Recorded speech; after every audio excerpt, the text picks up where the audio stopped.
And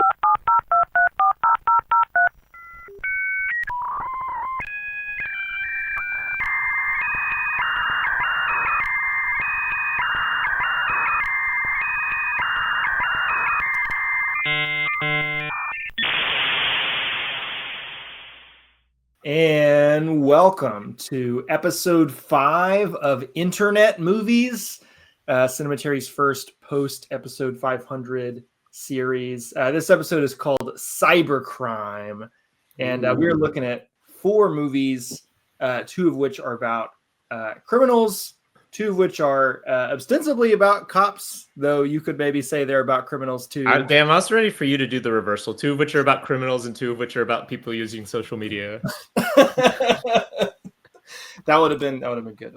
But those movies are The Bling Ring by Sofia Coppola, Zola by Janeska Bravo, Blackhat by Michael Mann, and Eye in the Sky by Gavin Hood.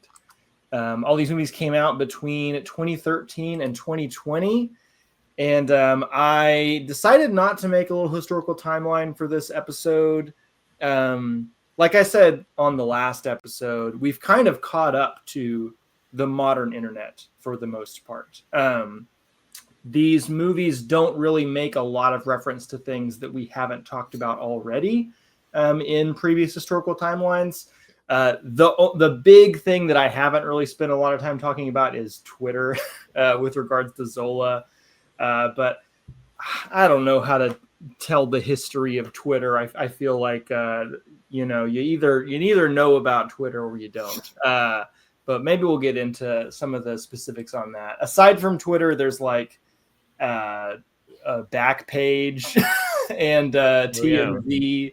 I wasn't sure how to connect the dots between all of these things in any sort of sensible way. So we're just going to do historical context for the individual movies and kind of talk about any other extraneous historical cultural stuff as it comes up. Listen, if you don't know the history of Twitter, you're living a blissful existence. So keep that up. Why would I ruin your life? Yeah. Wait, what's Twitter? I only know about X, is what somebody sitting at home listening to this is thinking. Unfortunately. I have to say, I probably know the least about Twitter out of everyone on here. And it was like rewatching Zola was like an acid bath into like, this is what I've been missing.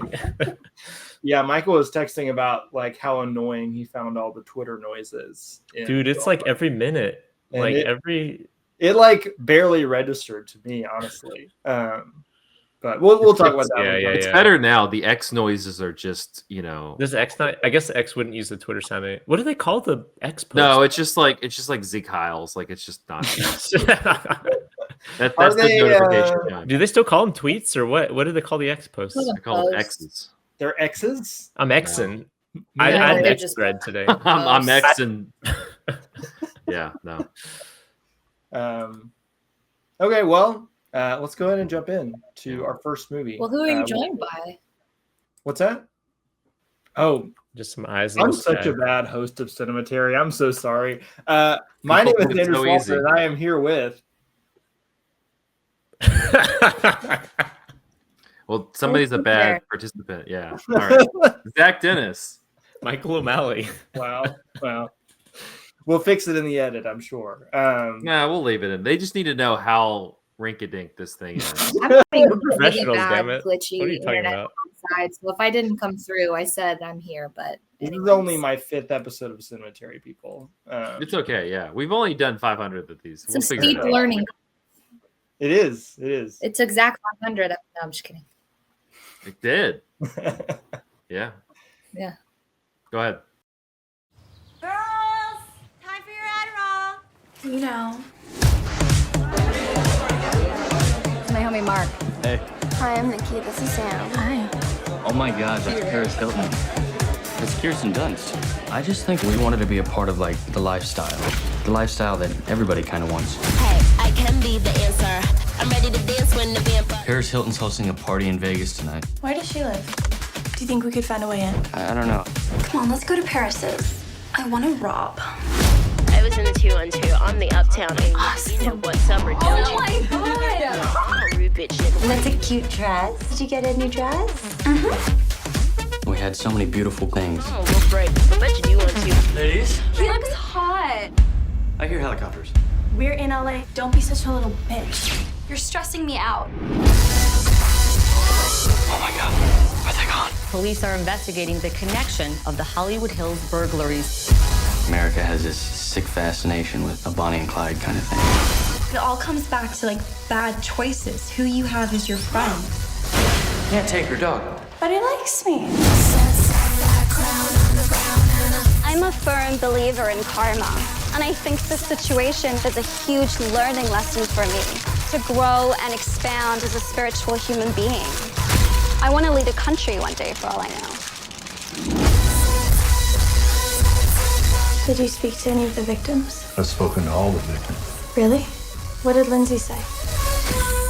All right, let's talk about The Bling Ring from 2013 by Sofia Coppola. This movie is based on a Vanity Fair article titled "The Suspects Wore Louis Vuittons," about a group of teenagers who were caught stealing from the houses of various A-list celebrities in Los Angeles. The film is very faithful to the details of this article. Did you guys read the article, by the way? I did a long time ago. I haven't read it recently. I did. I was struck by just how many things from the article are pulled in specific for the movie. It even has monologues that are direct quotes from the thieves, as quoted in the article. The one that stuck out to me was Emma Watson's character, Alexis Nyers, saying, God didn't give me these talents and looks to just sit around being a model or being famous. I want to lead a huge charity organization. I want to lead a country for all I know. He actually said that. Incredible. The main website that the thieves use in this movie to track down the addresses of celebrities is celebrityaddressaerial.com. That is a still functioning website, though a lot of the information is now paywalled behind a members only area. The site is listed as being copyright 2008, and it includes a disclaimer at the bottom in all caps that says, the celebrity Ariel's information provided is for informational purposes only. You agree to not use this information for any illegal or unethical reason. Do you think that was there before the Bling Ring? I mean, this was post 2008. So I don't know. I mean, that disclaimer could have been put there. That's true. Maybe they put it after the movie came out. I just meant after the crime had happened. Yeah. I guess I could use the Wayback Machine to find out, but I didn't go that deep. Anyways, with the exception of Emma Watson, Sofia Coppola cast largely unknown actors who are close in age to the real thieves. The film also features cameo appearances from Kirsten Dunst and Paris Hilton, and many scenes were filmed in the celebrity victims' real homes, including Paris Hilton's real home. Emma Watson's character, Alexis Nyers, was having her life filmed for a reality TV show called Pretty Wild at the time that she was busted for the burglaries. And while the show was originally meant to simply be about her life as a party girl in the Hollywood Hills, it quickly shifted focus after the pilot episode to be about Alexis's legal trouble. Episode 6 actually includes a clip that Grace showed me and Michael of Alexis reading the Vanity Fair article and leaving a tearful voicemail for the writer of the piece, which was mostly her being upset that she's described as wearing different shoes than she was actually wearing in court. Maybe we could cut some of the clip in here, but for the sake of people listening right now, I can do an impression. You want to do it? Joe, I was deeply disappointed by the magazine article. I misquoted, and you referenced that I wore 6-inch Louboutins. I wore 3-inch brown kitten BB heels. And so, also what I can't do is I can't be 3 other people. I can't be her sister. I can't be her mother screaming over Alexis saying, "You lie!" And then her other sister in the kitchen screaming at her too. And then Alexis yelling, "Mom, stop. Every time you yell at me, I have to re-record it." But she's actually like very angry. Her face is red. There's a lot of tears. She's also praying while she's doing all of this. Yeah. It's not any sort of like real, it's not any sort of prayer I've ever The secret heard. is real. What are you talking about? Yeah, it's that very, scientist prayer. It's hysterical and it's bizarre. It's an amazing clip. I strongly Yeah. recommend people seeking it out on YouTube. I can't believe that you guys had never seen it, but this is the magic of reality television. That's an entirely different podcast. So, well. Oh, it's going to be this podcast soon. Patreon exclusive. Got a quote for you from Sofia Coppola talking about her interest in the project. She said, "It's such an LA story about how these kids were living in such proximity to the stars they admired and the glitzy culture they were obsessed with. They thought that by touching the glamorous life, it would make them somebody. They are products of our growing reality TV culture, and it's something I thought was worth looking into." She also said of the film, "I guess I'm interested in the feminine point of view or things that are particular to girls. In this story, there's that aspect of girls trying on other people's stuff to find themselves." This movie was the 4th ever feature distributed by A24. Kind of crazy to think about. It drew comparisons at the time to Spring Breakers, which was also released by the company just a few months prior. I think that was the 2nd A24 feature. Because the first one was that weird Roman Coppola Charlie Sheen movie. Oh, Charles Swan or what? Something about the life of Charles Swan. Was The Witch the 3rd one? I don't think it was 3rd. I think it came a little bit later. Oh, okay. I do think it might be significant to mention that 3 of the 4 of the movies we're talking about today are A24 movies, right? No, I think A24, is it not? Bling Ring and Zola. Yeah, I thought Eye in the Sky was, never mind. Nope. But at least the social media ones are, and I think yes, that does represent like a kind of shift cinematically. The rise of A24 and the incorporation of these sorts of narratives, Women-centered narratives. Yeah, I mean, I was thinking of social media centered narratives, but also that I'm always thinking about the girls. I'm just a guy. Sorry. Yeah. Too quick. It's Michael O'Malley, Brat. No. Michael O'Malley is Brat. Damn. Getting contested. 2 quick critic quotes for you. In the Hollywood Reporter, critic Todd McCarthy wrote, "Coppola's attitude toward her subjects seems equivocal, uncertain. There is perhaps a smidgen of social commentary, but she seems far too at home in the world she depicts to offer a rewarding critique of it." Many of the film's negative reviews still praise Emma Watson's performance, such as Peter Howell of the Toronto Star, who wrote, "The undistinguished young cast of The Bling Ring has just one standout, and that's Emma Watson, who plays one of the most vacuous of the juvenile thieves. We know her best as the brainy Hermione Granger from the Harry Potter movies, and she can obviously do brainless equally well." So, Grace, Jesus Christ, do you wanna introduce the story and your thoughts on it? Well, I guess.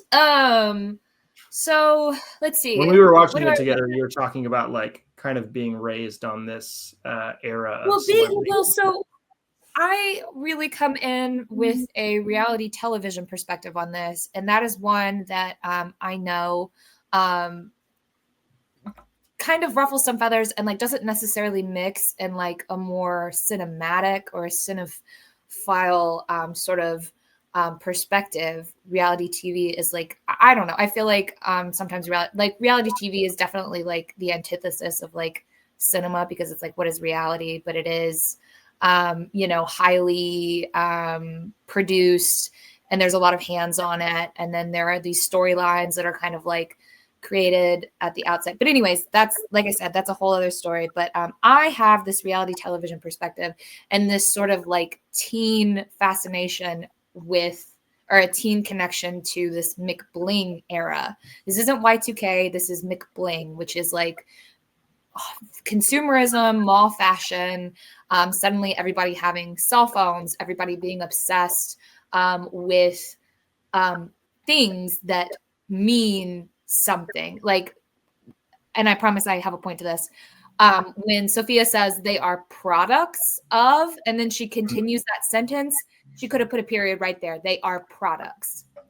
These children are products of marriages that are like essentially business transactions where it's like, and then we make these children and we churn them out and then we put them to work. The Alexis Nyers, like the two sisters that aren't sisters, they're models, they're party girls. They are social figures to then be dropped into social circles to then promote some sort of a product or a club life. They are obsessed with what is the latest fashion. You'll watch as they're going through the closets, they're pulling these designer labels that are huge. They're pulling Hervé Ledger, the bandage dress. You guys know, like you've seen it everywhere, but you don't know its fashion impact. They're pulling Louboutins. They're pulling, Alexander McQueen. They're pulling it's phones, it's makeup, it's jewelry, it's brands, it's symbols of like wealth and a better life, of mobility, of connection, and like of being this sort of like it girl icon legend. So I understood and really related to their journey towards that. Like, we want to be these girls, so in order to be these girls we have to have the things that they have, and not just like I bought a bandage dress because I saw Kim Kardashian, Paris Hilton in a bandage dress. I have Paris Hilton's bandage dress. And then that makes me them. It's like wearing their skin and then becoming them. That's why. Yeah, there was actually a quote from one of the cops who was involved in the investigation in the article. And he was saying that, it really wasn't all that different from a Buffalo Bill and Silence of the Lambs, like wanting to make a skin suit. I'm going to say it's significantly different from that. It's not the same sort of like dehumanization, but it is that sort of like psychological connection of like, I don't want to be me because being me is boring. And I'm only in proximity to these celebrities, to these actors, these actresses that I am like so obsessed with. I want to be them. And so everything is in pursuit of being them, like having your own reality television show. So you were asking me about like my connection and what is the story? Okay, so this is this group of high school students that went around robbing celebrities, and it really was that easy. These celebrities did not, lock their doors. They didn't report a lot of things missing until they started hitting and knocking over the like Rachel Bilson, the Orlando Bloom. They're going after other reality television stars. So right now what's really popular at the time is The Hills, The OC. These are like, those are on MTV and VH1. Those are like the big reality television shows at the time. And now suddenly we have eyes on that sort of celebrity lifestyle, and these are like the earliest influencers that we have. We have access to them through Facebook, 24/7 access to them. Yeah, we have eyes on them in ways that not filtered through tabloid media like TMZ or People or Us Weekly. Literally, like on our phones, on our computers, we can see exactly what they're doing, where they are, who they're with, what they're wearing, what they're buying, and databases of their addresses too. We have databases of their addresses. So it's like my proximity to the story is, like I say, through reality television, the Pretty Wild. I watched The OC. I watched The Hills. I didn't really understand what I was taking in, but it was so influential. And it's like, okay, that's what it means to be like a young 20-something. That's what it means to be a celebrity. That's what it means to be famous, and like wanting that because I can see it. You start to covet with your eyes because you can see. So you want what they have. But while this is happening, so they rob from Paris Hilton of the Hilton family, that legacy. And I don't know what all you wanted me to say. How do you feel about that quote from Todd McCarthy saying that like Coppola seems like she seems too at home in this world to critique it? Did you feel like this movie read as a critique of this culture? I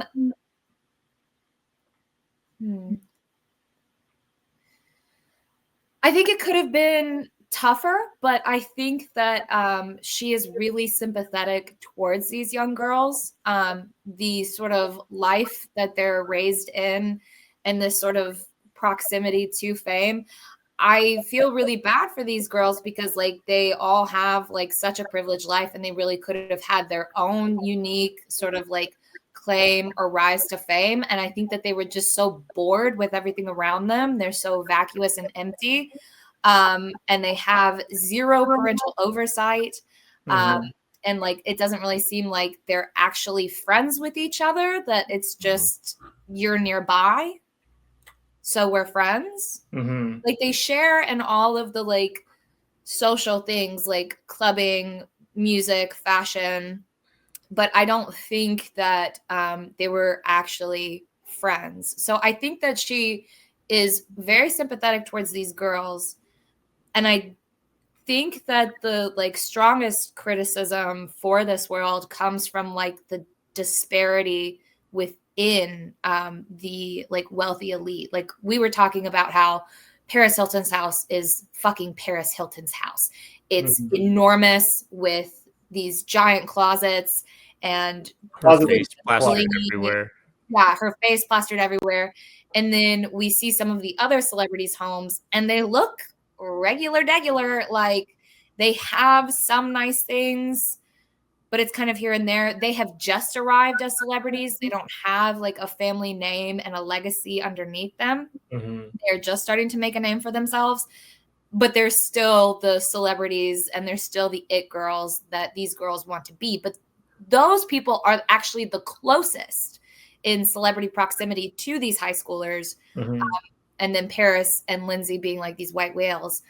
So I think that is like the biggest critique of like new Hollywood or like new celebrity.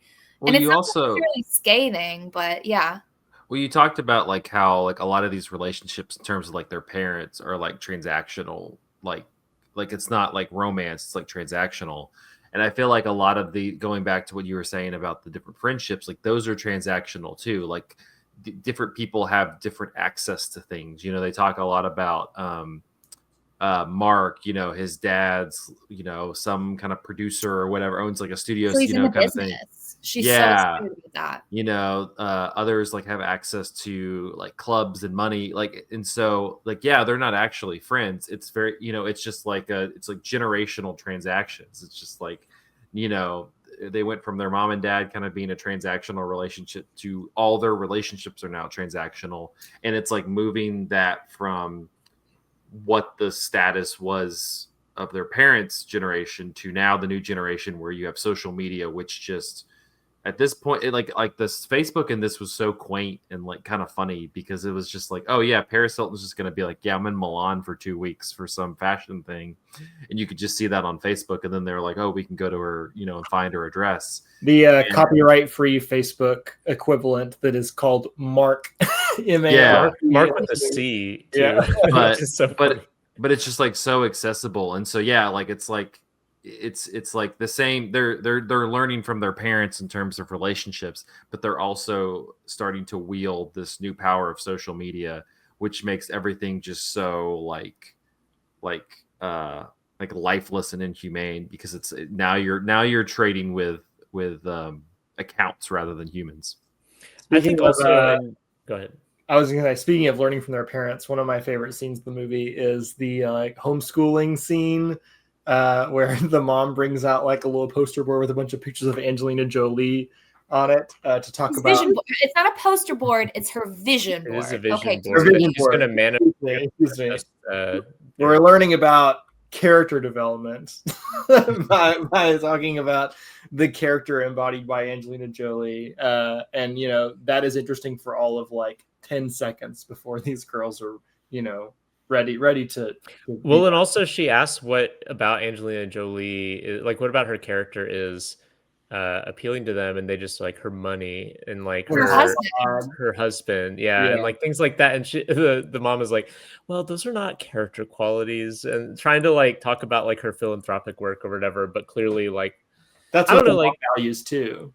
well, and like maybe I don't know, maybe this is like too jaded. Like maybe if I were closer to like the culture depicted here, this wouldn't read as critique to me because I've never been, interested in like high fashion or whatever. But like to me, like 75% of the lines these children speak are about the brands and the fashion. And to me, that reads as like trenchant critique. Like these are like when we call these relationships transactional and vacuous, it's because it's built around this entire ecosystem of, like you were talking about, Grace, like wanting to have these brands and like being like your entire media existence is predicated on these brands and like things like that. Like that to me feels like the critique, which is that these children who have like so much privilege or whatever, like the only currency is this branding. And the only way that they connect to each other is through like each other's access to branding opportunities, or like the ability to like, be in proximity to celebrity brand or like the brands that celebrities possess. Like that to me, like feels like central to like what the movie is depicting, and I mean, Sophia Coppola's always had this kind of like, the kind of disaffected like ennui of, extreme privilege, like that is like throughout her films, but each of her films kind of represents a different milieu of that. Whether that's like the kind of suburban, like mid-America suburban stuff in like Virgin Suicides or Marie Antoinette, the aristocracy or whatever. And I think the specific milieu of the alienation that she's depicting here is that like these folks are alienated from everything because everything is through the medium of branding and advertisement, which to me feels really, I mean, that's what the internet has become. Well, that's like, what I was going to say. It's so prescient because, like, to Grace's point before about like reality stars, it's like this is such an early, they're like stealing this stuff and then they're posting it on their Facebook walls and things like that. And it's like associating them with this. And like, you think about, like, to your point, Michael, like, brands, like, they're talking about Gucci, they're talking about Dolce and Gabbana, they're like talking about all this stuff. But at the same time, like, it's like associated with, and like nowadays, like you have reality stars, you have like Real Housewives, you have Secret Lives of Mormon Wives, things like that. But you also just have people as brands. It's less about like you're wearing Chanel. It's more just like part of your branding from, people to this reality kind of echelon, but also just you don't need like, a reality show. Or you're just like you're an influencer in like Knoxville or Nashville or something like that. Like it's still a brand, and so like this is such a like this is like the early droppings of that. Well, it reminds me of, so this movie came out in the same year as Wolf of Wall Street, and like the trajectory of the main character in that, Jordan Belfort, is his move from like basically being a criminal financier to becoming just a brand of himself. And I think that like these the kids in this movie are at the tail end of that cultural shift from our society being modeled around production to our society being modeled around like self-reproduction. And that is like, what you do as a person. And that's like your currency and worth is your ability to repackage yourself. That's reality. That's reality. It is. It's everything now. Like it's like literally everything. Like I'm not really on that much social media, but I am on Letterboxd, right? And I do think about my audience on Letterboxd, and that's kind of weird, right? Like Michael, in a bygone era, you influencer? just talk to your buds about movies, and it's not like I have like a big audience on Letterboxd, but like now, like see those likes. Yeah, I do like getting likes. It's nice. Michael does have one of the best Letterboxd accounts, though. He reviews literally every movie he watches. Not in a timely manner. They're always actually good reviews. They're genuine. They're not like shitpost reviews. Yeah, exactly. But even little one line. Which, but I don't know, like there is an economy. I go to sometimes. There is an economy there, right? Like there's, everything about like our interactions via the medium of the internet has been commoditized. Commoditized. No, I like that. Yeah, and whether that commodity is just likes and attention or actual, commodity via like, what influencers do and like whatever, join the Patreon for cinematary.com, please. I don't know. Like again, like that's, like Grace, everything you were saying about like the lives that these children were groomed for, like it now just feels like the de facto mode. It does. Life. And that's probably why, like, so this was my first time watching Bling Ring, having like seen Pretty Wild, having watched Real Housewives of Beverly Hills, having watched, Paris Hilton, My Best Friend, The Hills, the OC, like having watched all of that and then watching the Bling Ring, it just didn't, I don't know. I liked it. But I just wasn't maybe so blown away by what I was seeing, because I was like, I experienced this. I lived under this. I am a product of this. I'm a product. And so it can be kind of hard, I think, to like look at that and then like be affected by it. And then instead of just looking at it like, man, simpler times, going to the mall, singing along, get a Frappuccino, big old bug sunglasses. You want the big purses. I want the Juicy Couture perfume. Like it just brought back these nostalgic feelings of wanting for me. And I think it looked great. And it definitely really like captured that time. It's a great little like time capsule of it, but it all just feels so vivid and still so close to me that like I am not really able to be so critical about it, I don't think. I think also that there's an element of this movie, and I would say an aspect of this in Zola as well, where it's not exactly a movie for the people who are at the ground level of the culture it's depicting. It's about mediating that experience for people who are slightly on the outside of it, right? Like Sofia Coppola is a director who has a particular audience, and that audience is not mutually exclusive with like, reality show aficionados and like, all that sort of stuff. But I do feel like there's a distancing, and part of it is like, there's a exhibitionist quality where you're trying to package like, okay, here's what these people are like for you people who don't understand what this is like. I do feel like there's an element of that to both this movie and a little bit of Zola as well. And some of it is her cinematic approach too. It's like you have, even when you're not looking at literal surveillance footage, there's kind of like a surveillance quality.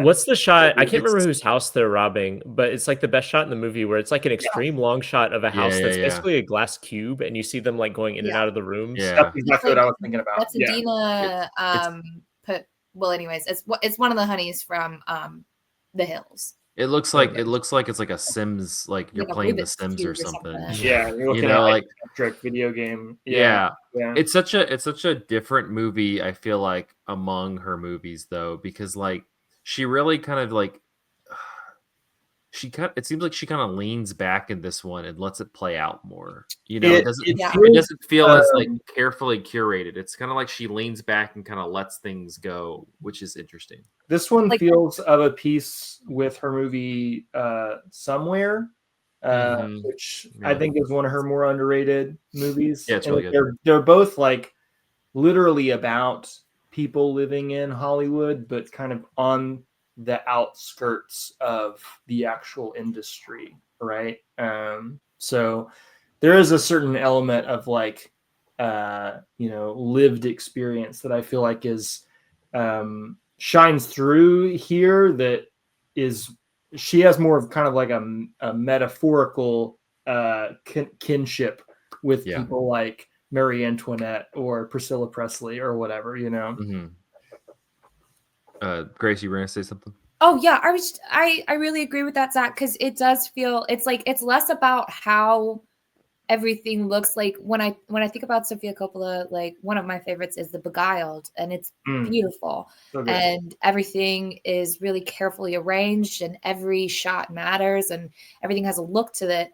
And I feel like this is less about the look of it, and certainly more about the feel, but more about these characters and the action of theft, thievery, social media. I really loved all of the sequences where we watched them post their pictures on Mark on Facebook. That also felt very familiar. But again, it's them emulating what their favorite celebrities are doing and how they share themselves as a commodity with the rest of the world.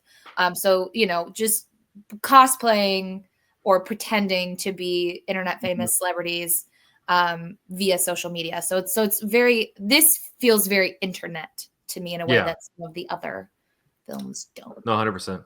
Yeah. Well, any final thoughts about Bling Ring before we move on to Zola, y'all? It was a nice soundtrack. great soundtrack. It was a nice revisit. I remember when it came out, and it was kind of like one quaint like internet movie days, but also quaint like A24 days, where it was less of like a meme and more of like a doing interesting stuff. Yeah. Hey, last month I went dancing at this cute spot in Florida where my roommate's girl made like 5 G's a night. Because of my We just met yesterday and you already trying to take hoe trips together? Be ready by 2. Hey, bitch! You want to hear a story about how me and this bitch fell out? It's kind of long, but it's full of suspense. You want to go somewhere with me? That's my face. Shut it so bad. Dear Heavenly Father, we are asking you a special prayer today. We asking you to send us niggas. Send us niggas with culture. Send us niggas with good credit. What brings y'all here? We making shmoney. Money, titties. From here on out, watch every move this bitch makes.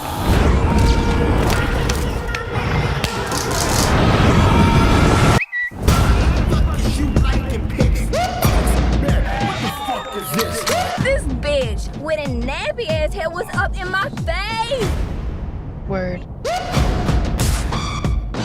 Y'all want to trap? Okay, wait, hold up. Do not trip.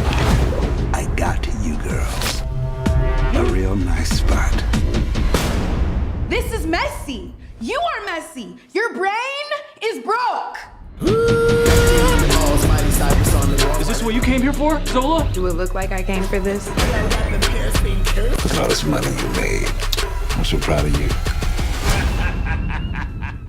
I don't fuck with you. No more. I didn't do nothing wrong. I came to dance. No, we're done with that.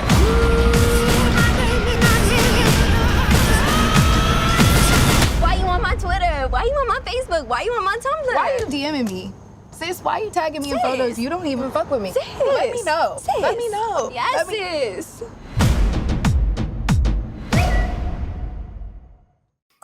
All right. Well, let's move on to Zola from 2020 by Jessica Bravo. This is a movie that is based on a Twitter thread and also sort of based on a Rolling Stone article capturing the Twitter thread. But it's the story of a stripper who is accidentally caught up in a sex trafficking ring while on a trip to Florida. The tweet thread was 148 tweets long by, I think you say it, Azia Zola Wells King in October 2015. And then Rolling Stone wrote it up as Zola tells all the real story behind the greatest stripper saga ever tweeted. The story went viral on Twitter under the hashtag the story, and it got reactions from celebrities such as Missy Elliott, Solange Knowles, and Ava DuVernay. I read the Twitter thread as well as the Rolling Stone article in prep for this, and noticed that a lot of the dialogue from the movie comes directly from the Twitter thread. There's, of course, the opening line. Y'all want to hear a story about how me and this bitch here fell out? It's kind of long, but full of suspense. There's the line where Zola reacts to learning she's expected to prostitute herself. She says, "Bitch, you got me fucked up." And there's also, I loved the line when our cousin Greg jumps out the window and she says, "I swear to God, Bible, he fucking jumped." All from the Twitter thread. And a lot of times in the movie, when she says a line that is from the Twitter thread, there will be like a tweet sound effect. Or maybe it's sometimes just like when she's saying something particularly mean or angry, there's like a tweet sound effect. We can talk about that more later. But Some of the details from the story, including that suicide attempt I mentioned, were debunked by the Rolling Stone article. But Zola said she had no regrets because she, quote, made people who probably wouldn't want to hear a sex trafficking story and want to be part of it because it was entertaining Sorry. Wait, this is news to me. She fucking lied about that dude jumping out of the window? Yeah, that didn't happen. Yeah. Wait. This is not the time, but I need to go. I didn't realize so much of the... Is there a lot that's fabricated? Well, there is dispute about the story because the internet woman who in the movie his name is Stephanie, but in real life is named Jessica. She does have her own version of the story, which kind of gets alluded to in the movie when you see like her little like 5-minute. Yeah, she had like a Reddit post or something. I don't remember where she posted it. In the movie, it said it was a Reddit post. It was like on November, whatever. So and so posted on Reddit, and then she like does that little sequence. Jessica claims that it was Zola who was actually prostituting herself rather than herself. But I think most of the story is the same. There's some details that are different. Is it like how the movie depicts it, where there's, the Reddit post is very clearly trafficking and like racial stereotype and that sort of thing? Say that again, sorry. In the... I don't remember her name. The white girl's account. Like she's trafficking in racial stereotypes in the movie. I didn't get that sense from reading her statements, to be honest. It didn't seem like there was like a really exaggerated affect to the way that she was writing. I don't. No. I don't mean the... What I mean is in her depiction of Zola, like in the movie. When they show her point of view or her side of the story, she's like characterizing Zola as like, what's the quote? It's like, this very ghetto, very black woman came up to me, and like there's like stuff like that that's like basically like making text the kind of like uneasy racial tensions that are throughout the movie. Yeah. I would have to go back and reread Jessica. Anyway, sorry, I derailed you entirely, but you caught me off guard. I thought everything on Twitter was real. Call Zola. So if anybody wants to look up Jessica's statement and see if that's in there, I would actually like to know. But one difference between the Twitter thread and the movie is that the Twitter thread ends with the reveal that Jessica/Stephanie was later arrested in Las Vegas alongside her pimp, who is a Nigerian man.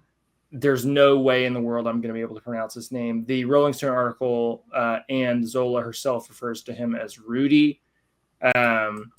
And he was wanted for kidnapping 15 underage girls and was linked to 6 murders in Florida. He is currently in prison serving a 16-year sentence for sex trafficking and coercion. Seems light. It does seem light. 16 years? That's not long.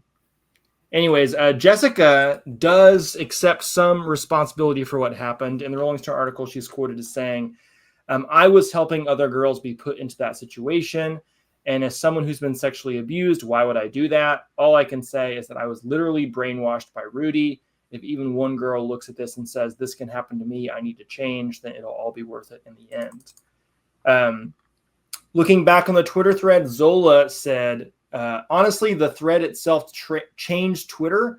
It also birthed an entire era of hoe tales, if that makes sense. Yeah. I feel like after the story, everyone then wanted to tell their stories. I loved that snowball effect. Social media, with the way it's progressed, has opened a new lane and a new way of storytelling. I'm happy to have helped with that. Is that the change in Twitter that she's talking about? Is this kind of new genre that emerged? I think so. Yeah. Mm-hmm. Here's a wild fact about this movie. The film adaptation of Zola's story was initially set to be directed by James Franco. Who it's so cursed. Ugh. He got taken off the project because his sexual misconduct allegations came out right before they were going to start shooting. So it thankfully got given to Jessica Bravo instead. And bravo to her. Bravo. Yes. Bravo. Honestly, yeah, I can only imagine like the split screen voiceover that we would have been subjected to. God, I'm so glad we didn't get that movie. The film's score was composed by Micah Levy, who described the story as a hyper-modernist take on Greek fantasies. Levy's score is built around harp, as well as toy pianos, jewelry boxes, crystal bowls, and iPhone and Twitter sound effects. A couple quick film critic quotes. Writing for Variety, Owen Gleiberman called Zola a true story so extravagant it feels like it must have been made up. It's a mini volcano of sex and violence and danger and deception. It's a close to the bone portrait of women who work in the sex industry. It's a youthquake as real as American honey. It's a piece of pure filmmaking bravura. Also in Variety, Peter DeBruge wrote, "Sure, it's fun to see a movie skewer the vapid soullessness of social media and the unregulated economy of male desire, but Zola ultimately rings hollow.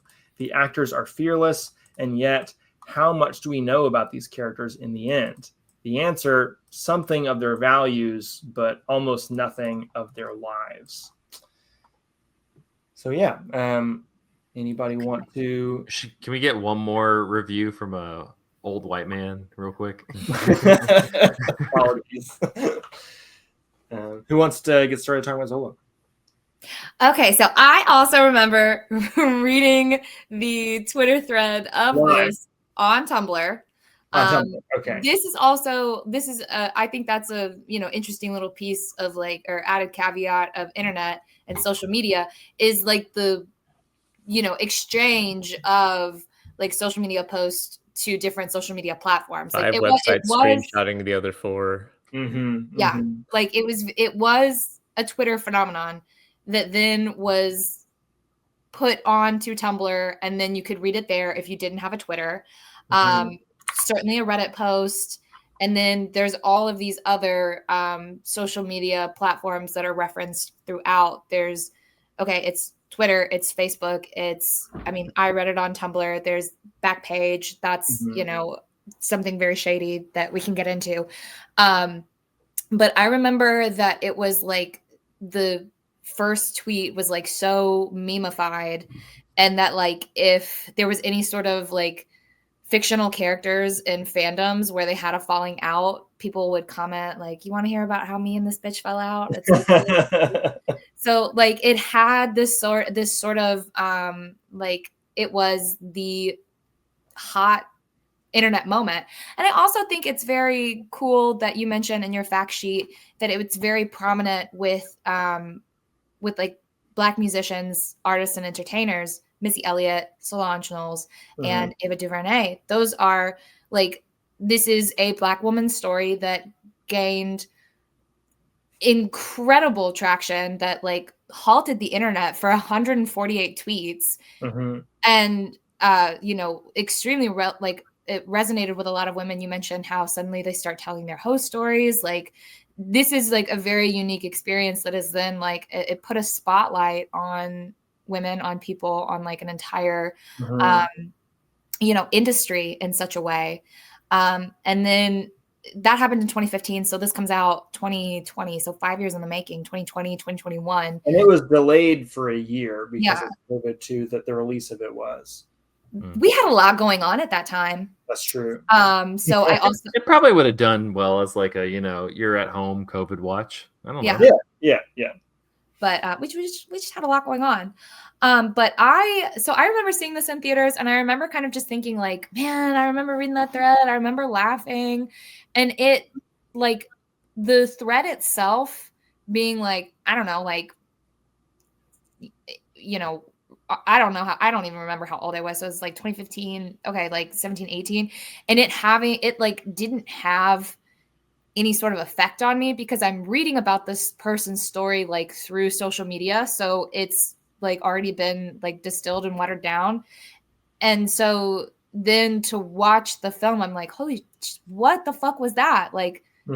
That's what that story was. There's to see it, realized and acted out in front of you. It packs a punch. The story packs a huge wallop. Like, it does a really good job on zeroing in on the instant connection that Stephanie makes with Zola as two members of the same community. And it constantly like harps on this like spirit of camaraderie, this like hustle culture throughout. That it's all of these women together working these clubs to, you know, do what they can to make a better life for it. Stripping, that is a totally that is an industry that I have never experienced, but only distilled through social media once again. But to see it then acted, you know, on screen, everything, the stakes are high. It's much more real. Meanwhile, I can just scroll through it on my phone or, you know, scroll through it on my computer. So, this was it got really hard to watch as she just gets, you know, for more and more stuck in the mud. Like there's that film that plays in the back, you know, the you It's know, so funny. Just like women in bikinis trying to push cars out of mud. like in their heels, they're in their lingerie, and it's like you just watch as she gets like more and more stuck, and it's like I can't do anything, and that feeling of how isolated and how exhausted she is. And again, you don't really get that sense. You're hooked to the story as you're scrolling through it, but then to watch it again, it's very powerful and it's very upsetting and so funny. And then at times I'm like, man, I don't know if I should really be laughing at this, but this is hysterical. But it's phenomenal, top to bottom. It's beautiful, very well shot, gorgeously lit, and like aesthetically like pitch perfect. Again, this is a time in, you know, very recent history that we all lived through. So, you know, them twerking a Hannah Montana in the damn car, I'm like, yeah, I remember when that came out. Twitter is such a, you know, like we just talked about Facebook, but Twitter is such a unique experience, especially like going through a Twitter thread. Yeah. In terms of just like an experience of like processing a story. You know, like Facebook is like, you know, long post type thing. Twitter is just like it's just these tweets in succession. It's especially in the era of 140 characters. Yeah, especially like early Twitter, like early on Twitter. You know, it's like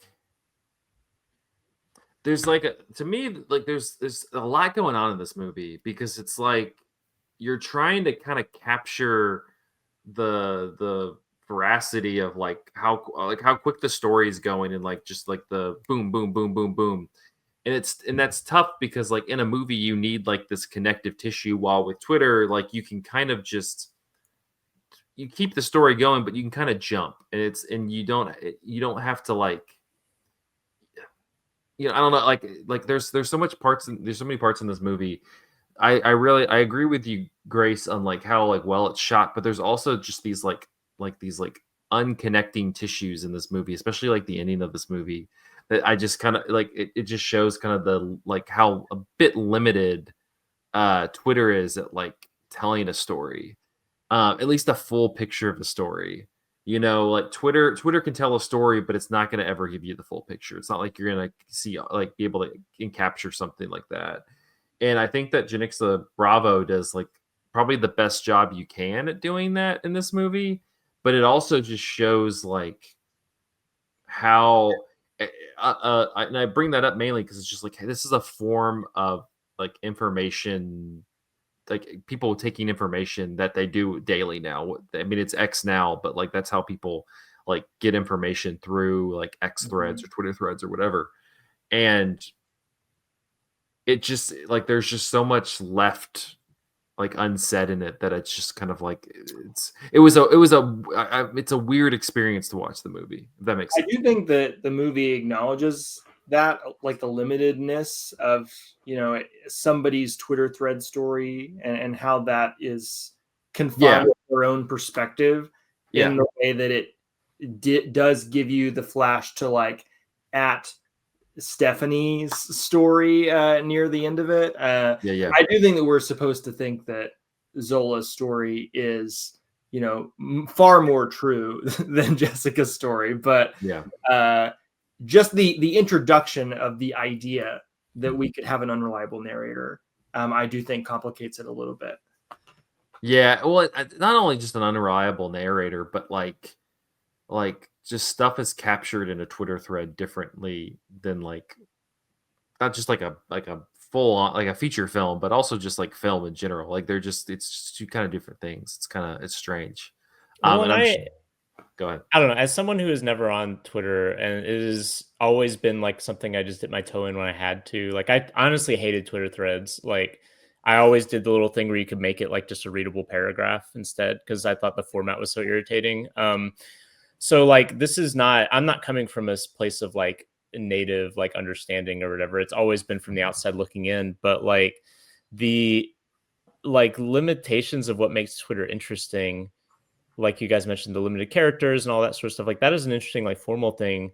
But I also think that I don't know, like there is a sort of like, I don't know, like Twitter is by far like one of the smallest of the social media platforms in terms of users. Yeah. And like it had this weird sort of insular quality where everyone on Twitter thought that the world was like Twitter.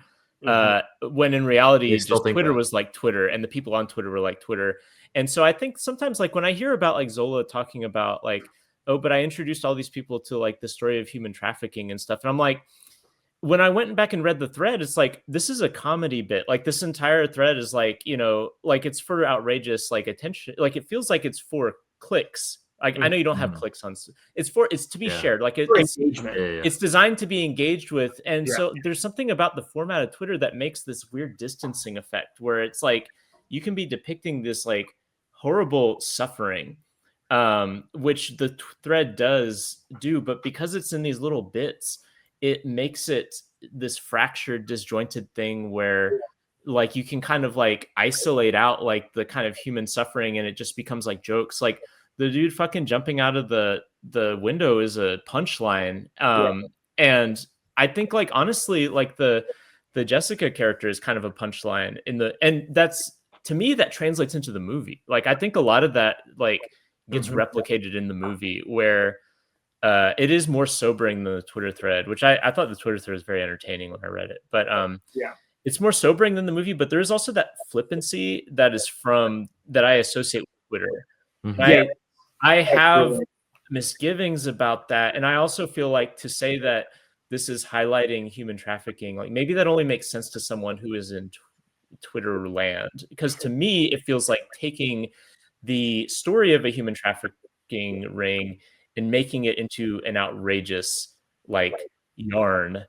And I feel like that's not the same making thing. it into content. Yeah. And again, like maybe this is me from the outside looking in, and like, you know, when you're in an idiom of discourse, things mean different things than like, you know, when you're just like parachuting in like I did. But I do wonder about like, are the social implications of this taken seriously by the format? And I don't know. I have questions about that. I don't think so.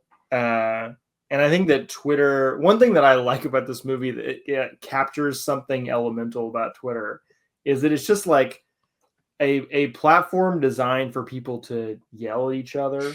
Dude, I hate that. Like what that is one of the worst things about Twitter. No, absolutely. It is one of the worst things about Twitter. It's one reason I'm very glad to have gotten off of Twitter in 2022 and never gone back. Right. But I love how every time somebody yells at somebody else, there's like a little tweet, a sound effect, right? Like everything is kind of like, we have to look at everything as like either like a punchline or a setup or a punchline for a joke or like a clap back at somebody else. It's a place to dunk on other people, right? Because you get or at least at the time, you got such a limited amount of space. There's not room for nuance, really.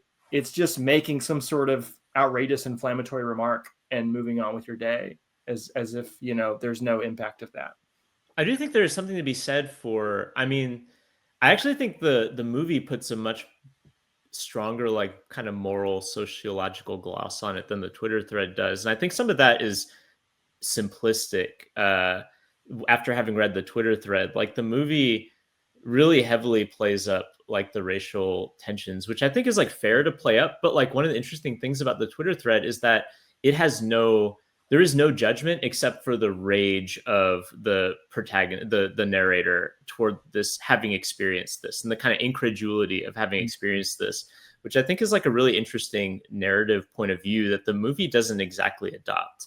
Like the movie tries to gesture toward like some sociological themes that are much more implicit in the Twitter thread. And I wonder if the movie is trying to square some of that, where like the mode of Twitter is, kind of like the mode of Twitter is like a tone, whereas like with film, because you have to have more of a, like you guys were talking about, you have to have more of like a material thing to work with. Yeah. Maybe there is the lived-in reality. The lived-in reality becomes more apparent. I don't know. Like for instance, there's the shot when they're going to Florida with like the Confederate flag. Like that's not in the Twitter thread, right? Yeah. That is an imposition that the movie makes to like highlight the kind of social realities of Zola's experience as someone from, is it Baltimore? Where was she from? That's all.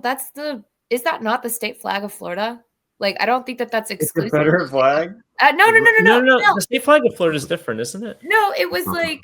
No, It had a little quarter, and then it had a lot of white. Like, I always? But the Confederate flag with white is like a variation on the Confederate battle flag. Thank you. Whoops. It might be on. I mean, there are state flags that flag have and had Confederate flags. So my bad. The flag of Florida is white with a red X and a crest in the middle. Oh, okay. It may have had a Confederate flag at some point. I know Mississippi did, and other places. Yeah. So there was also like a lot of religious imagery. I don't remember that being in the Twitter thread. Is that the sequence where the women are like talking or speaking in tongues and like praying for like men with lots of money and big dicks? Like I love that's a very interesting sequence because it also doesn't feature any of the sequence.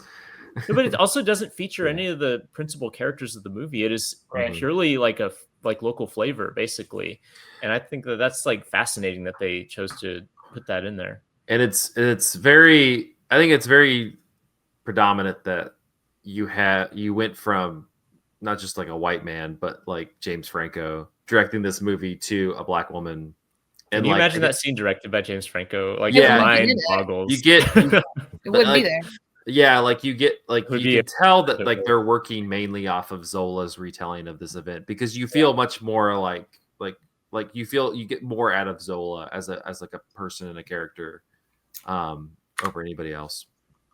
Speaking of, I think Taylor Page does an amazing job. Really good. Like she is giving Buster Keaton levels of stone face deadpan. Like that guy will just like show her like a looped video over and over and over, and she just like does. It's fine. Oh my god, it's fine. Early. Yeah. That's a reality of just a woman hanging out with a man. Is you're going to see a video at some point. Hey, you got to watch this. Yeah, but I just love how she does it in like 6 seconds. It's amazing. She's like, all right. I did love Vine. I do like all the little like period details as well in this movie because it is also kind of like with the Bling Ring, and it's about the same time interval as the Bling Ring to its like setting, right? Like it's about 4 or 5 years in each case. Yeah. 2015 is the thread. Bling Ring is 2008. Yeah, like I think both are very interesting, like kind of time capsules of an era that it's just so interesting the how quickly some social media stuff acts that like you can have period pieces from 5 years previous, in ways that feel significant. Yeah. Because like R.I.P. Vine and like 2020, like when this movie was made, like Twitter or TikTok, excuse me. When this movie was made, TikTok, which is kind of like in some ways the cultural inheritor of Vine, was just like gaining steam in the United States. So like to go back and depict Vine like wasn't exactly showing continuity with like a current reality. It was more of a, hey, remember this. And I think that's interesting. Mm-hmm. Any other last thoughts about Zola before we take a break? I think Grace mentioned it in her review, but really, and we talked about it a little bit before, but like really like lost movie among like the 2020, 2021 area that I feel like people should seek out. Yeah. Yeah. It's wonderful. Brilliantly acted. I don't want to give Nicholas Braun too much credit, but I have to share. I was howling. I like rewound the DVD. I like went back to watch him say, "Wash your butt," twice. I could not stand that. That was hysterical. Wash your butt. That was so funny. Clean your butt. It was so good. Anyways. The only other thing that while we're just talking about individual actors, Coleman Domingo is so good in this movie. He's incredible in this movie. Like, this is probably He's my really favorite good. Coleman Domingo performance that I've seen. He's been in a lot of stuff lately, and I've never really gotten the hype. And then I watched this, I was like, oh, I get it now. Like, he's legit. I realized, that's 2020. I pulled the DVD off the shelf, and I'm like, oh my god, Coleman Domingo's in this. Yeah. Like, When yeah, he you don't realize shifts into the Nigerian accent is just, so much gravitas. Yeah. when he's like threatening Zola at the pool, and the guy comes over and is like, "Can I help you?" And he's just like, "We're good." You're just like, yeah, shit, yeah, legit scary, dude. Yeah. that got me thinking about like when Zola. I mean, there are definitely lines that are like what you say, these like reactionary, these lines to just like drop on Twitter, where they just toss stuff out. When Stephanie calls cousin Greg, you're so embarrassing. He's like, I'm gonna kill myself, and then the other like, his girlfriend is like, do it. Like these sort of like pile on. People say that on Twitter. Yep. These sort of like pile on comments. Zola says, well, who's going to save Zola? Who's looking out for Zola? Mm-hmm. And so it's like all these moments you keep seeing Jesus saves, there's religion, ambient religion throughout.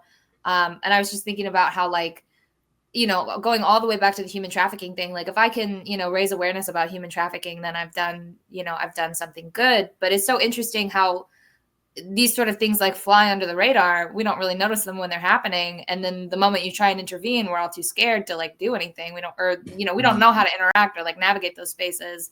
Mm-hmm. I don't know. I'm not trying to make anything. These are just thoughts that I had. Any final thoughts on Zola? These. That's my all. final thought is one of the really good sequences in this movie is the sequence of penises. Oh my God. Which I think like the really interesting thing is the way that the shots are done. It's like someone is swiping. Like it is like a formally interesting like thing. And we didn't really talk about the sex work angle very much in this movie, but I do think like that experience of like kind of swiping through nude content has become like so like such a, I don't even know what the word is, but I mean that's like a huge subsection of internet experiences. Or not only content, but like just actual people, right? Like whether it's Backpage or like a dating app or whatever, like you're window shopping for people. Yeah, absolutely. All right. Well, we will take a break there and come back and talk about some movies about boys people doing the law? Question mark. No, the internet did not happen in either of these other quote unquote crime movies. The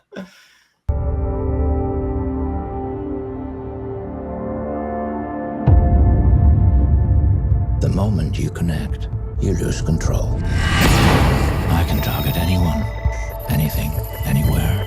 They're moving the money. No fingerprints, no trace. No mercy.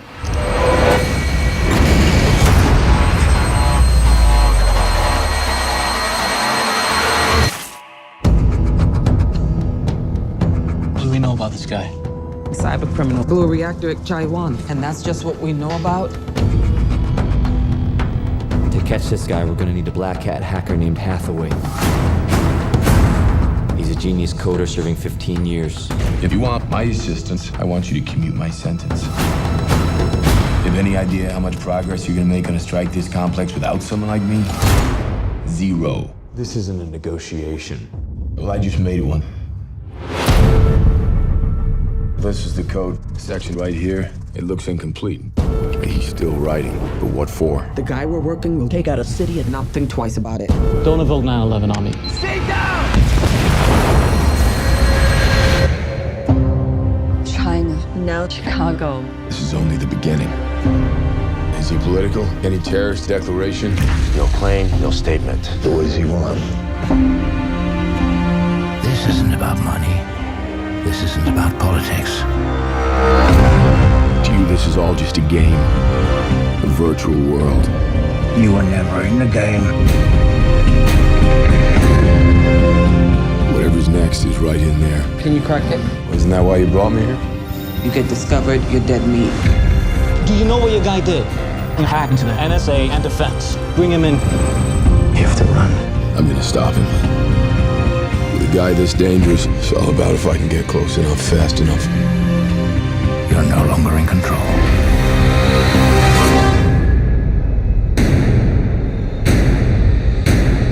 The real hit is still to come.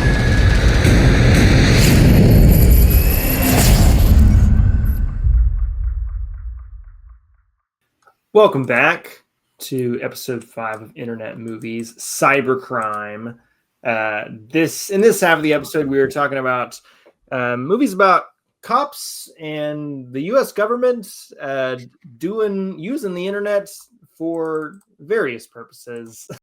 And we're starting with Blackhat from 2015 by Michael Mann. I thought this one was particularly interesting to research. Came across just a lot of interesting stuff about this one. Starting with Michael Mann's inspiration for the movie, which was something called Stuxnet. It was a computer virus in 2010 that ruined 1/5 of Iran's nuclear centrifuges. Stuxnet. Sucks for Iran, I guess. Stucks. The film had several technical advisors, including 2 former hackers. There's Kevin Poulsen, who once hacked a radio station's telephone lines to win a Porsche giveaway. He was sentenced to 5 years in prison and banned from using the internet for 3 years after his release, just like the 5 years for that? That seems extravagant. He is now, by the way, the editor of the Daily Beast, I think. He used to work for Wired as well.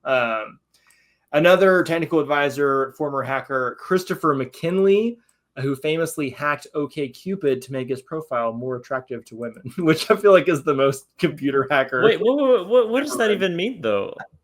Like, I don't know. Like, you just upload a hotter picture of yourself. Change, like, how women are feeling when they see your profile, but maybe he changed like how his profile popped up in the stack or something. I don't know. Michael Mann also met with Mike Rogers, the former chairman of the U.S. House Intelligence Committee. Parisa Tabriz, who manages Google's security engineering team, described Blackhat as, quote, the most accurate information security film I have seen, which I feel like is probably true considering just how much unexplained jargon is thrown around in this movie nonstop. It's accurate. It's accurate. The original title of Blackhat was Cyber. Probably a good call to change the title there. The title comes from the term black hat hacker, which refers to someone who intentionally breaks into computer networks with malicious intent. The term comes from the world of Westerns, which would often indicate heroes and villains with white and black hats, respectively. There's also the term gray hat hackers, who break cybersecurity laws, but for ethical reasons, I guess, debatably. My roommate in college was a computer science major, and he had to take a class called ethical hacking. That was basically interesting. Yeah, it's a way to like strengthen cybersecurity. You find ways to work around the system so you can patch those workarounds. I did not know that. Neat.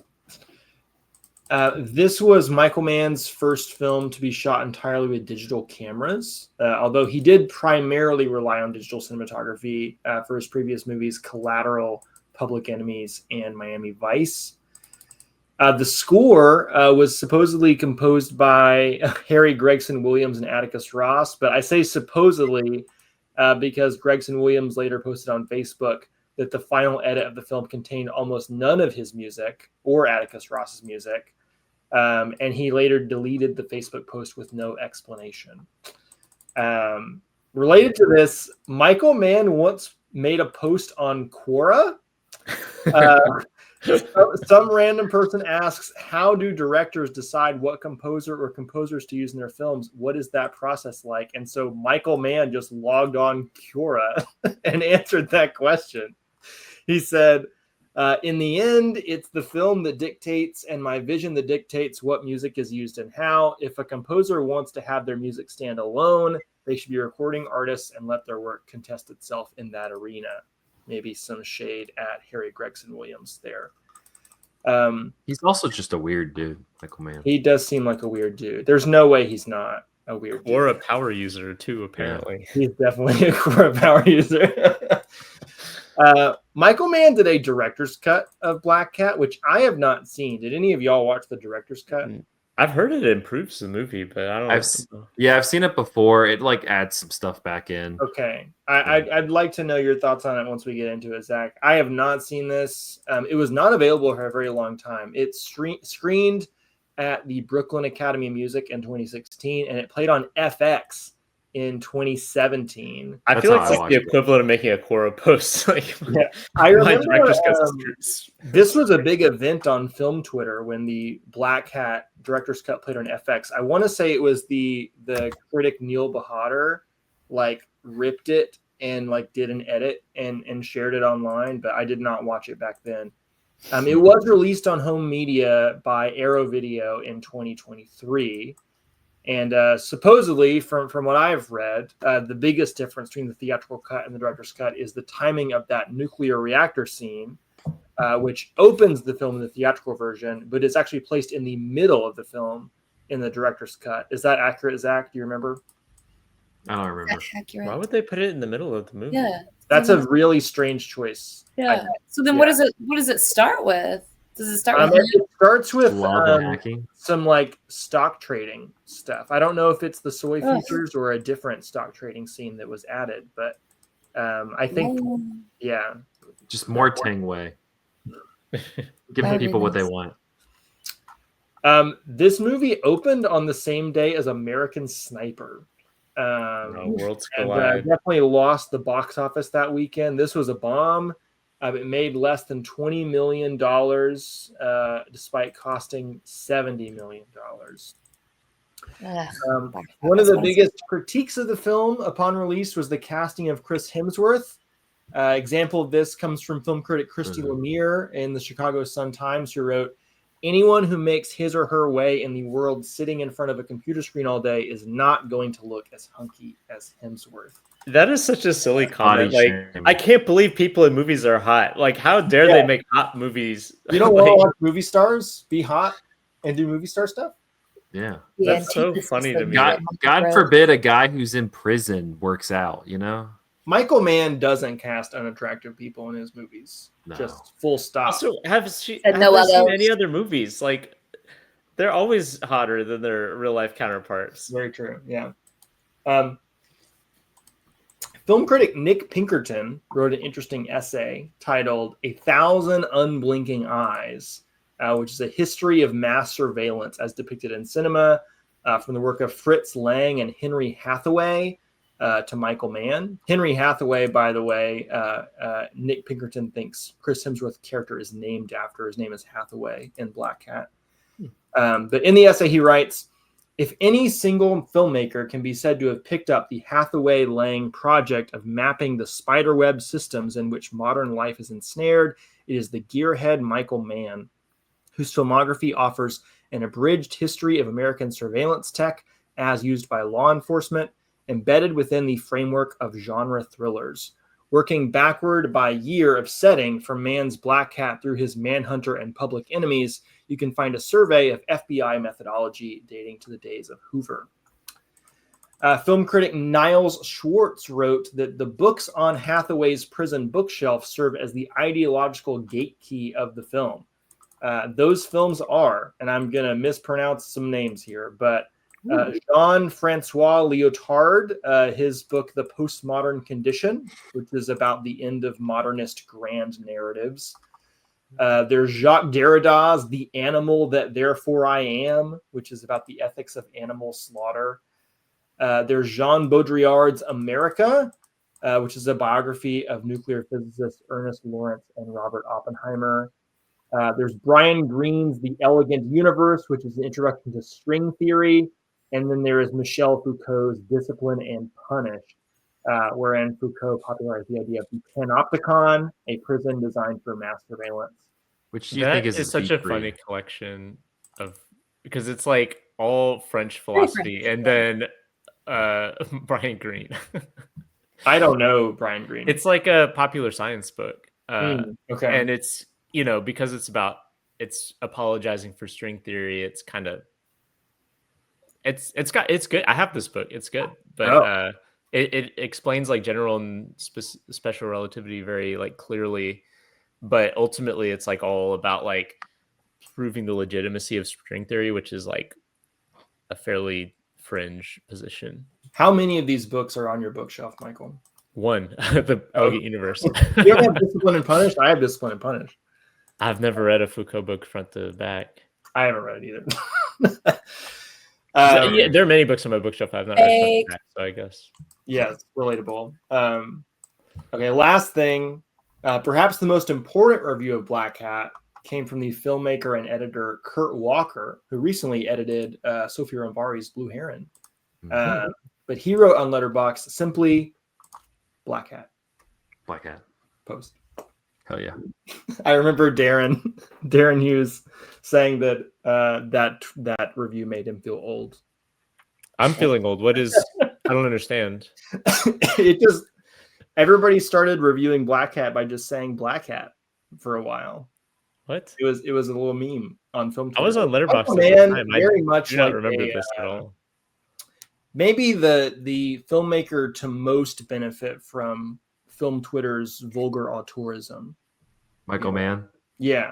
I mean, he's a successful guy already, right? It's not like he was reclaimed. Yeah, maybe benefit is the wrong word, because I don't know if he actually saw any extra dollars from that. But I was saying, they didn't go see Blackhat. he got a lot more clout in the film criticism space, I feel like, from that era. But I don't know. I'm looking through my own like pinhole camera of being on film Twitter from the years 2014 to 2022. Life isn't like Twitter. Twitter is like Twitter, right, Michael? That's right. Twitter is true. I think, I don't know. Vulgar tourism is something. Zach, you're a big Michael Mann head. Do you want to get us started talking about this one? Yeah, I love this one. This movie is awesome. It's such a vibe. It's much more. It's so different from like recently like watching like Heat and some other Michael Mann movies. To this one, I said it before we started recording. Like Michael Mann was just like, let me make like a 90s, 2000s like Hong Kong action movie, but about hacking with Chris Hemsworth. Because it definitely like feels very like reminiscent of like the Infernal Affairs trilogy, and some of those types of like kind of crime thrillers around that period of time in like the 2000s.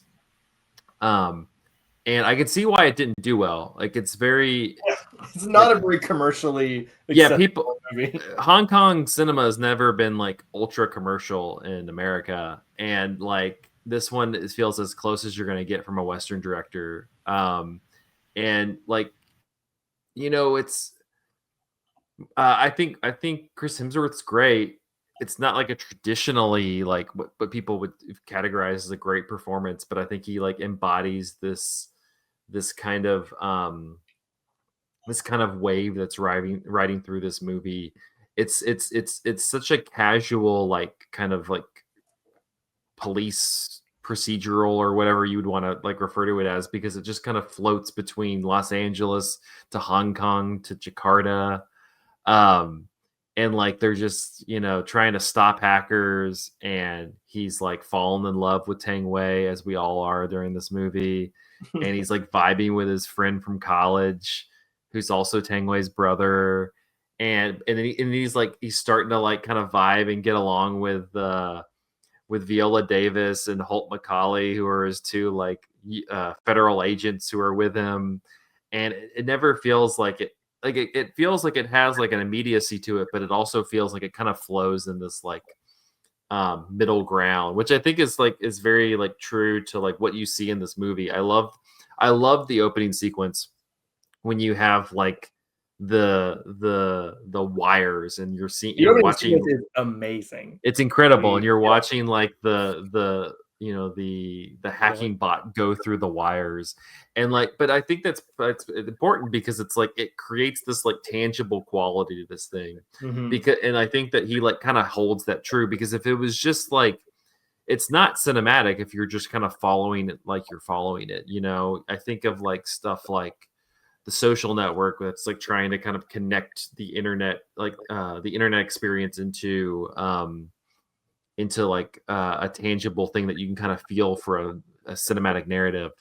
And like this one, he just kind of creates this tangible quality to it, where it literally looks like this hacking bot is like, it's like an army infiltrating. Yeah. You think of that, of like the like lights just like whooshing to, and then like it blows up the power plant.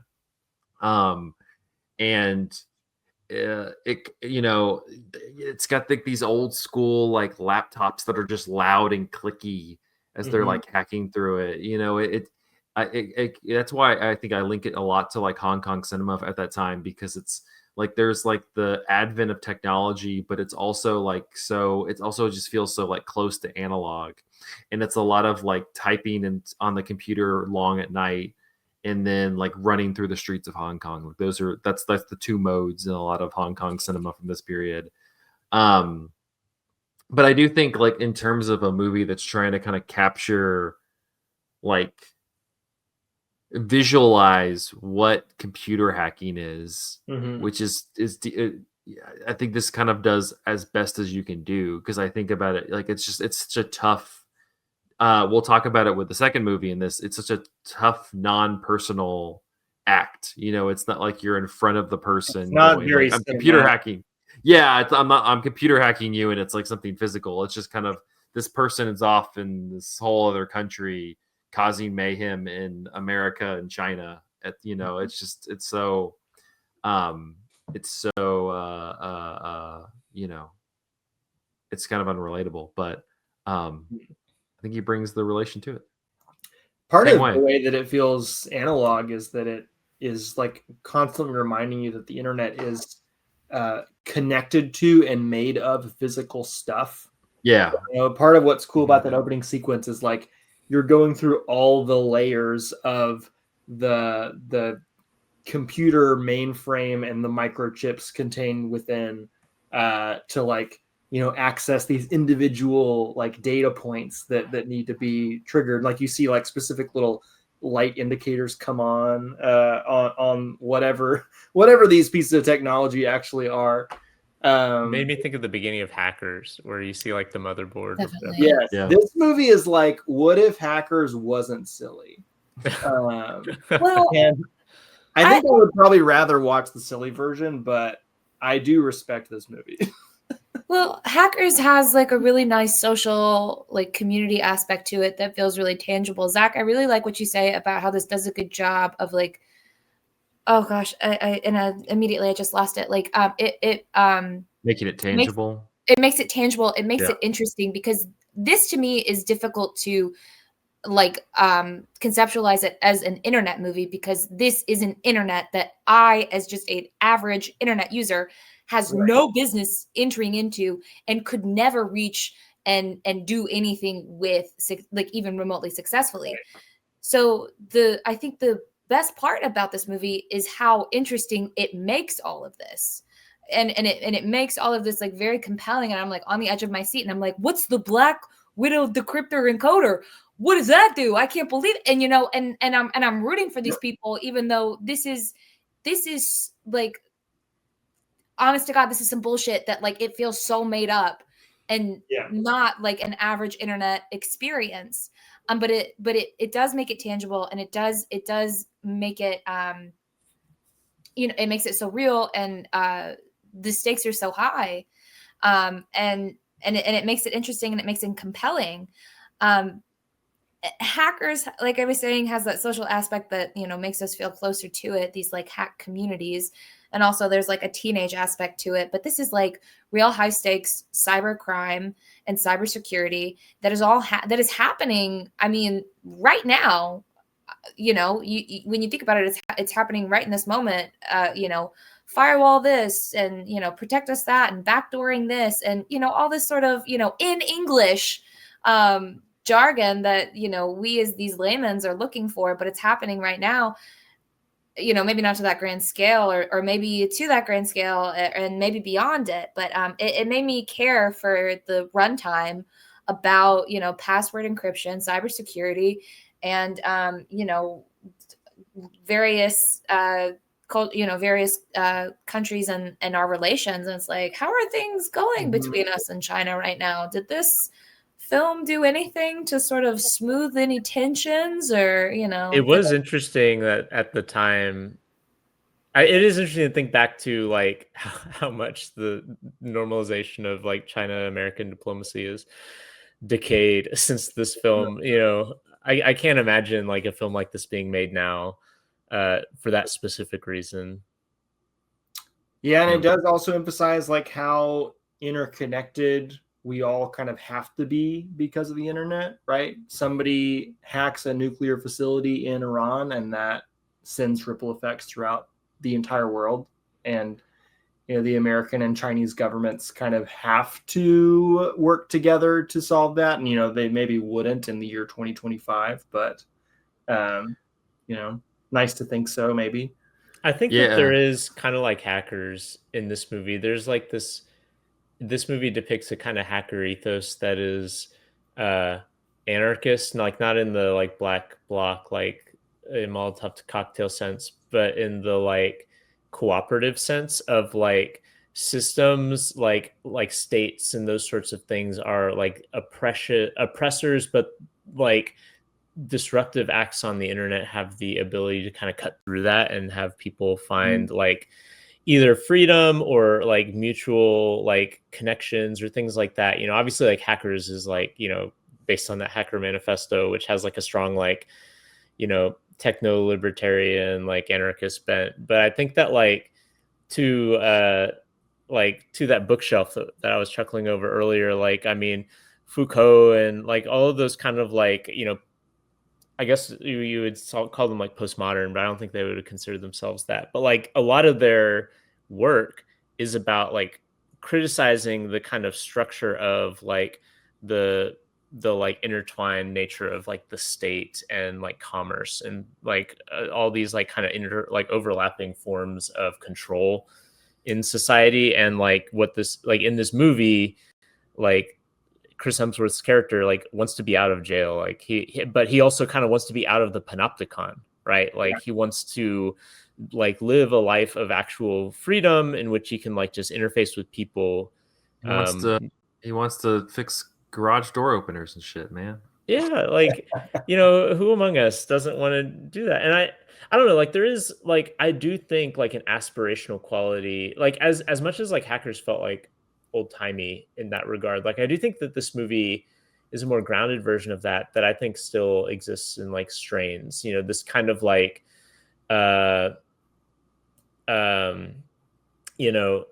technology has the ability both to ensnare and like set us free. And I think that I don't know, I think the movie is interesting for that, because a lot of the movie is like in fact some of the last shots are surveillance footage, right? So like there is that element of the movie, while also like showing Chris Hemsworth's ability to just completely make fools of like the state powers. I think is like a really interesting like tension within the film. Yeah, but they're still watching him. He hasn't escaped the panopticon. Just wants to go make help repair garage door openers and stuff, man. Just let him do it. Yeah, it's kind of also in the last episode we had Citizen 4 and Edward Snowden, and there's like that degree of Big Brotherness. You have a whole plot line that kind of unravels the mission to a degree where the NSA won't give permission to Viola Davis and her team to use this hacking device called Black Widow that will help them identify where the person who has been instigating these attacks is located, because they don't want to get it in the hands of the Chinese government. And so then she just like leaves the tab open, I guess is the best way to describe it, and allows Chris Hemsworth to then hack into that system to then find that out, which at that point the US government's like, bring him back, and the Chinese government's like, yeah, we don't want to like stir stuff up, send him back. And it's just all that kind of like, to your point, Michael, it's like this kind of like political lines that they're playing, where I think, yeah, like Chris Hemsworth wants to get out of jail and find some sort of rudiment, just like kind of basic life. But at the same time, it's like, he also, because they talk about it, like he and the diplomat from China, like they were in college together and developed this code. And so it's like this guy's kind of bastardized their work. And there's, I think, a bit of that kind of cleaning the slate a little bit in reclaiming this code that they had designed from this terrorist. I also think it's interesting, like a lot of cop movies, there's kind of some ends justify the means logic that like gets weird when you consider like there is a uneasiness with the surveillance apparatus. But on the other hand, if the surveillance apparatus is letting you apprehend the guy who's going to blow up a nuclear facility, then it's all chill. Like it kind of reminds me of in The Dark Knight when like Batman like hacks everybody and they're like, I can't believe this violation of privacy. And Batman's like, yeah, but there's the Joker. Let's go get him. And they're like, all right, Batman. Get the Joker. Like it kind of reminds me of that. And I think like if a lot of people are being honest, like I think most people kind of have that as like their subconscious reaction to surveillance, which is that like they really want like the states and the cops to go get the bad guys, and like you should do everything in your power to do so. But the minute it like reflects upon like just normal civic life or like themselves, like that's when people are like, oh, wait a minute. Like now I do think maybe that's a decent time to mention that ICE is currently developing like AI technology to spy on everybody's social media communications, right? Do you think if we like say golden Magikarp, it would like screw it all up? Golden Magikarp. I don't get that. Oh, it's Eddington.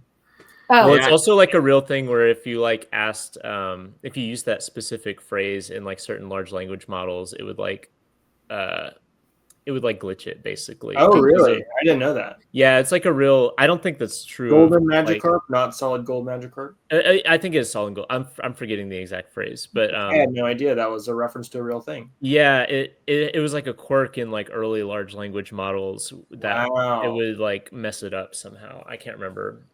I like it even more now.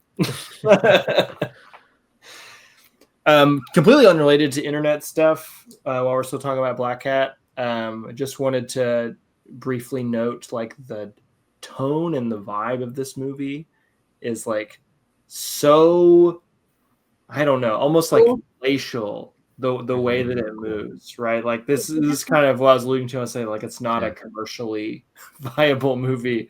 It's like the logical terminus of Michael Mann's career in a lot of ways. Everything is just sleek and smooth, and people are sexy. They're just like hooking up and having fun. Like, and to the extent to which I was kind of like about to fall asleep watching this movie last night. But the flip side of what he's able to do with that is that when he puts an explosion or a gunshot in a scene, it really pops. Like that scene of the gal's brother blowing up in the car.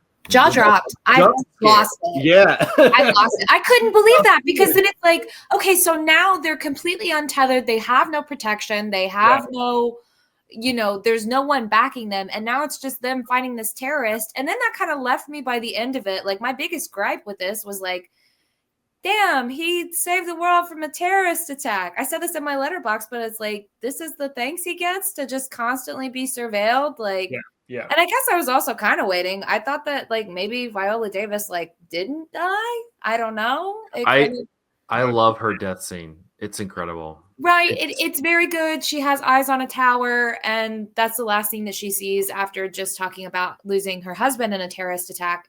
9/11. Yeah. The terrorist attack, the American terrorist attack. Yeah. But I don't know. There was part of me that I was like, oh yeah, she's just blacking out. And then they'll revive her, and then she'll show up, and like She's Blackhat. No, she did.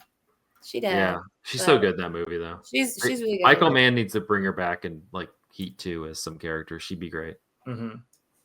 But yeah, but no, it's a very cool movie. It's a very like much, I think, is the most like synthesized of like what he wants to accomplish. Like it has the elements of Heat, it has the elements of like Thief, it has the elements of Miami Vice. It's just like yeah, the vibe movie. It's like It's like yeah, that's why the review's just Blackhat. It's just like Blackhat. yeah, it does square nicely with what I think like a Michael Mann movie was. I was saying like during the break how at the start of the series we were doing a lot of like internet movies or like pre-internet movies, social media, and there was like a feminine aspect to those, and then it was cool to return to that with Zola, with Bling Ring, and then this is like very much like a dude's rock movie, even though, which is cool, but and of course there are women that are like running neck and neck with these men, like keeping up. They are essential. They're mostly there as like love interests, like sexual objects. They're not okay. Viola Davis is no one's love interest or sexual object. It passes the Bechdel test. And I also don't think that oh my gosh, what's her name? Teng Wei.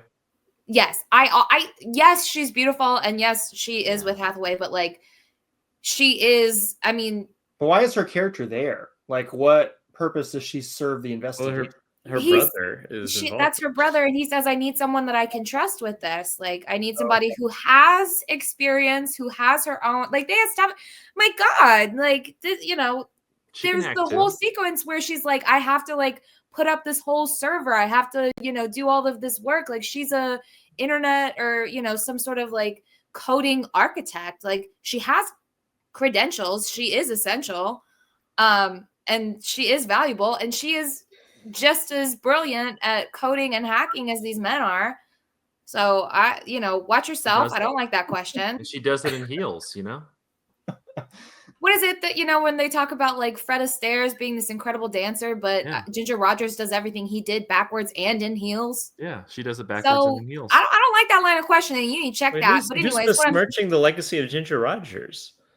No one's besmirching the legacy. I'm saying that they're leaving her out of the conversation when they only talk about Fred Astaire. People kind of. But anyways, what I mean, so this is all just to say that this is like very much like a male-centric, dominated, high stakes cybercrime. It's over your head, sort of like internet movie. Whereas like Zola, Bling Ring, Julie and Julia, Desk Set, You've Got Mail. Those are like much more like approachable, like regular, everyday internet movies. So, just a good mix, very solid. I'm always looking at gender, but you need to watch that.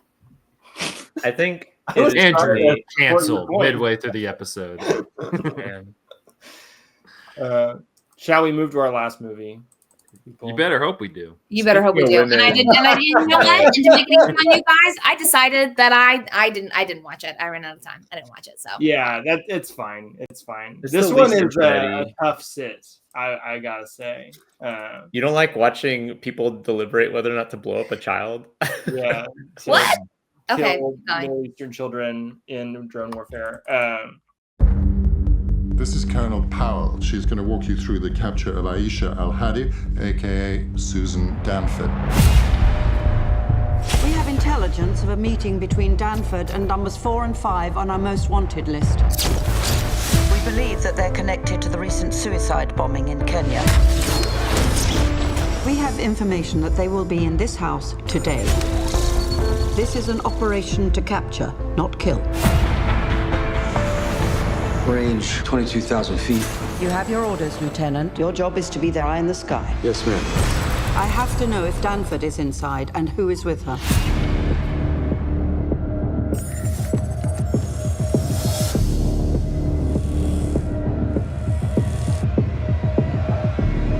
That's Danford.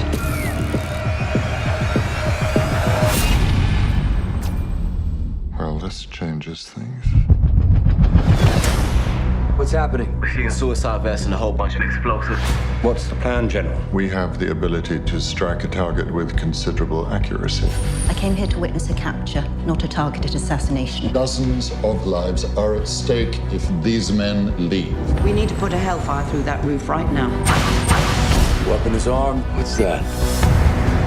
Given the new circumstances, I think we should abort. You have number 4 and 5 on the president's kill list in your sights. You are putting the whole mission at risk because of one collateral damage issue? Minister. We are locked into this kill chain. I need legal clearance to strike. I'm the pilot in command responsible for releasing the weapon. I will fire when this girl's out of the way. There is a lot more at stake than you see in this image.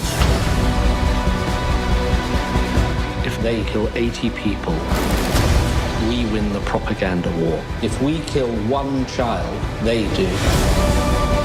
We've got 2 suicide bombers inside that house, and no one wants to take responsibility for pulling the trigger. We lost visual. Christ. We need a decision. Ready. Right now. 3, Go! 2, Wait. 1.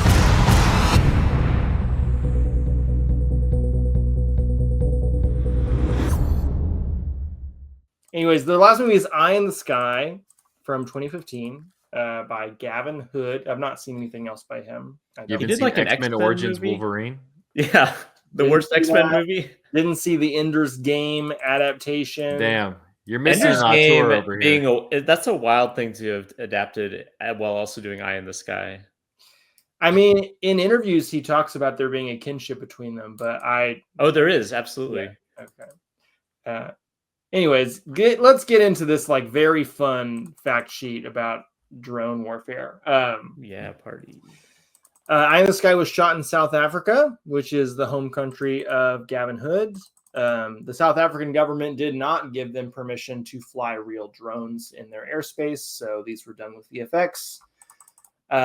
Because the characters played by Helen Mirren, Alan Rickman, Aaron Paul, and Barkhad Abdi are never in the same space during the film, the stars actually never met during filming, and they filmed all their scenes solo with the director. This was the final live-action screen role of Alan Rickman, who died in January 2016, which, like, great month to die. Honestly, January 2016 is all downhill. Alan right before he kicked it. He picked a good one. He picked a good month to die. Anyway, speaking of drone warfare, Hood said, "It's less about technology than about strategy, about the way it's deployed. Drones are new, but still a weapon of warfare. It doesn't matter if it's a drone or a sniper rifle. The question is, did we kill the right guy?" Another quote from Hood about the politics of the film, quote, "We had a very solid legal framework for the conduct of warfare since World War II, the Geneva Convention. The U.S. was a leader in defining that legal framework, but then ripped it up. It was ripped up and shredded under the Bush administration. The legal framework that Obama has been using is far from clear." Was the Bush administration really when the United States first started violating the Geneva Convention? I feel like there's at least 2 wars prior that we did. Yeah, like Vietnam? The Korean War? Like, God. Yeah. Gulf War. Have we ever followed the Geneva Convention? It's more like Jury's out. It's a light read, and then you move on. The Geneva Suggestion. Okay, so I found a quote from an academic named Peter Asaro, who was writing about the accuracy of the drone technology in the film. And I want to apologize. I'm about to give you some Blackhat level jargon in this quote, but I wanted to include it.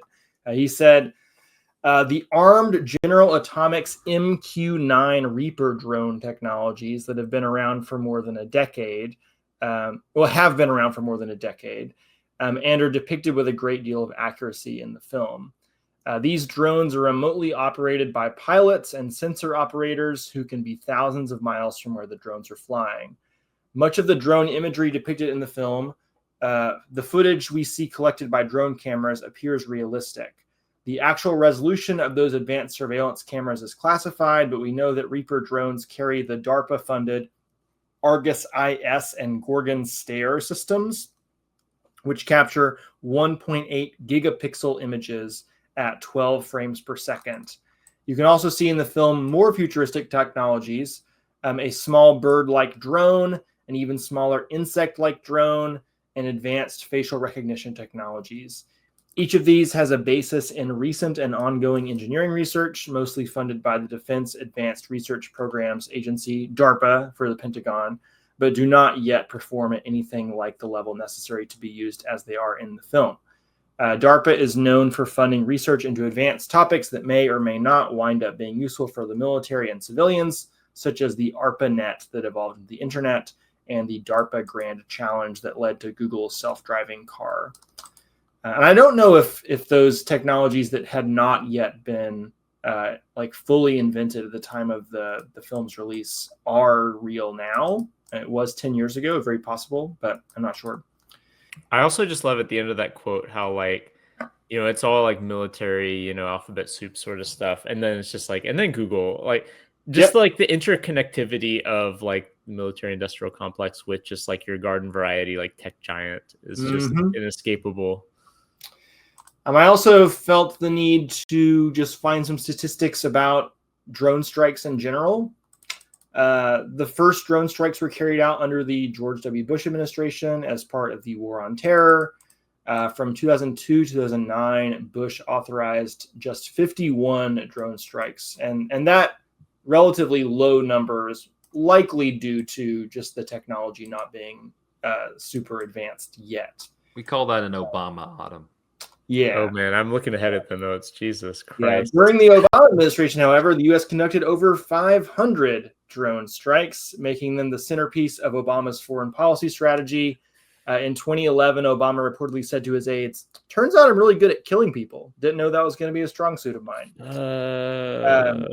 Very. In 2016, in response to mounting public pressure, Obama scaled back drone strikes and signed an executive order requiring intelligence officials to publish the number of civilians killed in drone strikes. That executive order was repealed by Trump in 2019, making more recent data difficult to find. However, we do know that Trump carried out almost twice as many drone strikes during his first 2 years in office than Obama did during his.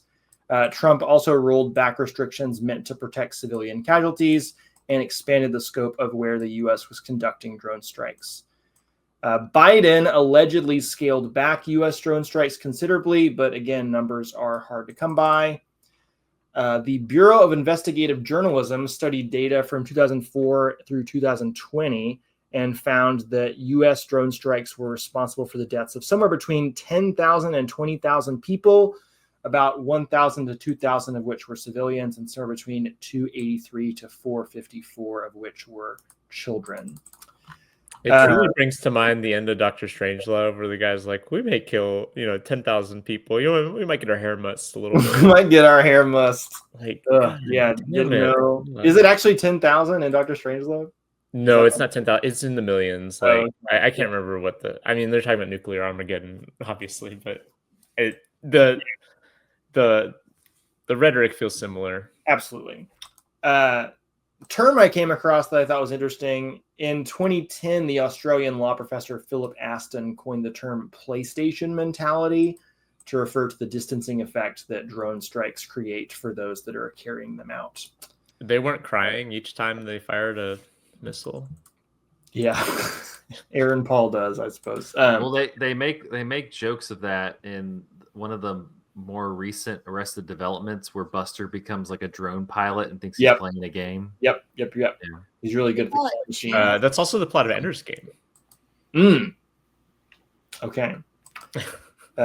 Circling back around to the movie itself, I got a quote from Leonard Maltin. I had a hard time finding critic quotes for this movie. It doesn't seem like a lot of big publications even covered it, but Leonard Maltin wrote, "Eye in the Sky generates almost unbearable tension by taking a big subject, drone warfare, and narrowing its focus to the decision of whether to order a deadly strike if it means killing an innocent little girl.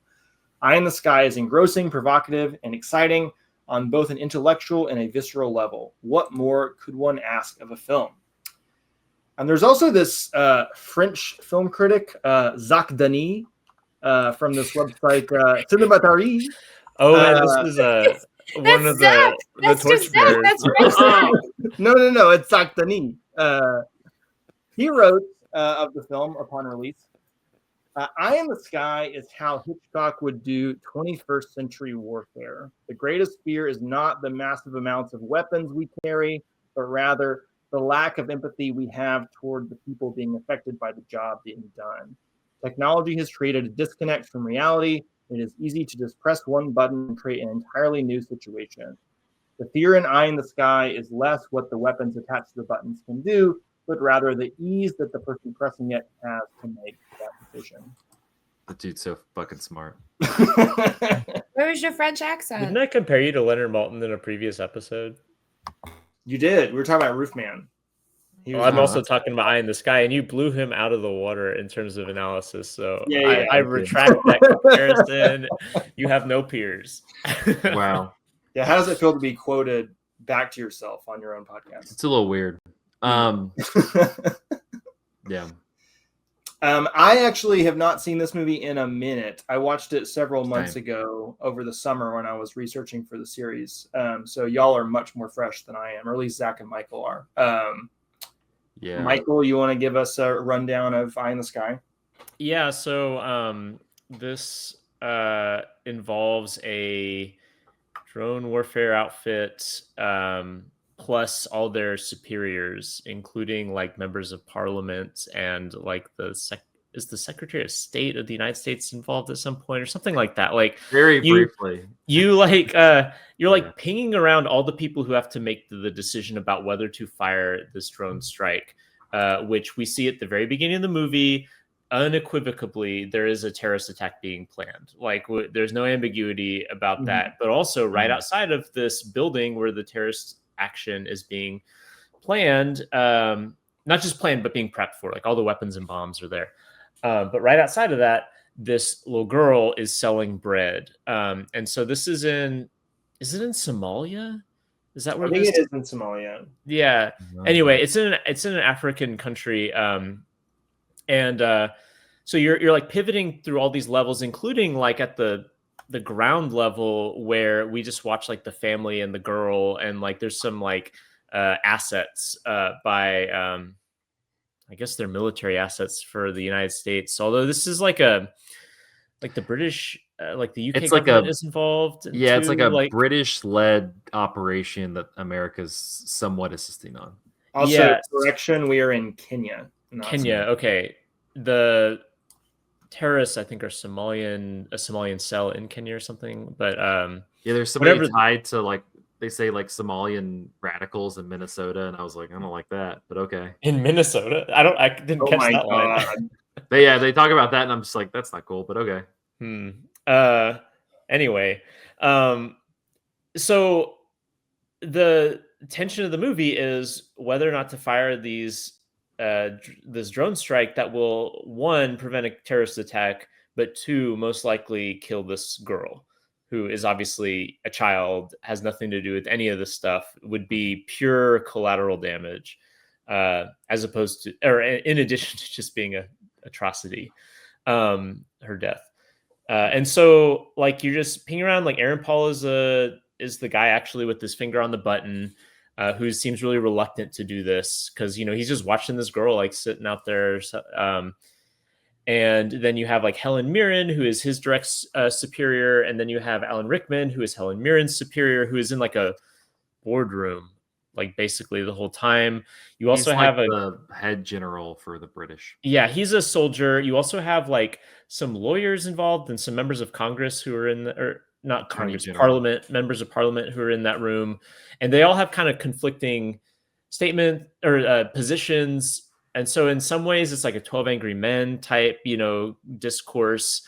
And I don't know. I mean, do we want to get into spoilers about what happens? I mean, that's the plot eventually is that like they like fudge the numbers so that there is like there's not direct legal culpability for firing these missiles, and they fire it and kill the girl twice. They fire twice. That's correct. So they fire once, but then they realize not all of the terrorist cell has been eliminated, and so they fire again. as a result, the girl dies basically in her father's arms. And that's it. That's the end of the movie. They cry. All the principal decision makers real bummed out about it. And then Aaron Paul like steps out, and his superior is like, "I've had a tough day. You better take a break. We need you again tomorrow," or something. It's something like that at the end of the movie. You know. So Also, Alan Rickman like has this whole thing about he has to buy a Christmas gift for his daughter or a birthday gift from his daughter. Yeah, he gives this speech because there's like this warfare ethicist there or something like that who's like, I can't believe you blew up a kid. And he's like, I've been at the sites of suicide bombings and seen the real effects of war. You don't know what this is like. Don't ever tell a soldier the cost of war or something. And then he like walks out of the room, and his aide is like, here's the Christmas present. And he's like, oh, thank you. And he drives home. But he does it in like that great, like slithery, like Alan Rickman way of saying Yeah. it. So that He's fantastic. Yeah. Yeah. Everyone is really good. Like all the actors are very good in this movie. I really like the guy. I can't really remember the role he plays, but he's eaten like some bad prawns or something. And so he's like the prime minister. Is that the prime minister? Or no, excuse me. The foreign secretary or whatever. Something that someone pointed out on Letterboxd that I saw that I thought was so funny is like at the beginning of the movie, he's like presenting at a conference, and I can't remember what the name of the organization is that he's presenting, but the acronym for the organization is IBS, and he's like sitting up there and like spends the rest of the movie like in a hotel room on the toilet, basically. Yeah. But I don't know. I feel like I got most of the movie there. It's an interesting movie because I think it's particularly brutal to like the different decision makers. Like, it's so like aggressively dismissive of the United States. There's like a couple of times where they have to like hear from United States officials. There's one where it's like some woman within the like presidential cabinet who like reaches out as like this kind of person to speak towards like how the United States feels about the ethics of the situation. It was pretty much just like, stop being a baby and just do it. And then at one point they call the Secretary of State, who takes a break from playing ping pong with like a contingency of Beijing, Chinese, right? in Beijing, and it's just like kind of gives this is paraphrasing, but gives the illusion of like, why are you calling me about this? This is like, just do it. Like we already signed. Yeah. We signed this off. Like what? Like stop this, and then goes back to playing ping pong. You have the whole plot line with Alan Rickman as this lead general in the UK. His day is sandwiched between finding this gift for his daughter and performing an airstrike that kills this young girl. And I think that's a lot of that is great. Just like how it doesn't really give them a pass. It's pretty vindictive against them. I find a lot of the questions are, what is the legality of this? Which is like a kind of ghoulish question. It's like, can we get in trouble for blowing up this girl? They're worried about the optics in the press. Yeah, they're worried about like the propaganda machine. Like it has less to do with a life being lost, and it's more like, how is the press going to read this, and how like are we legally safe in this? Mm-hmm. I will say though, I get that's the movie. I get that it's the narrative of the movie. I found a lot of like the moralizing. I can't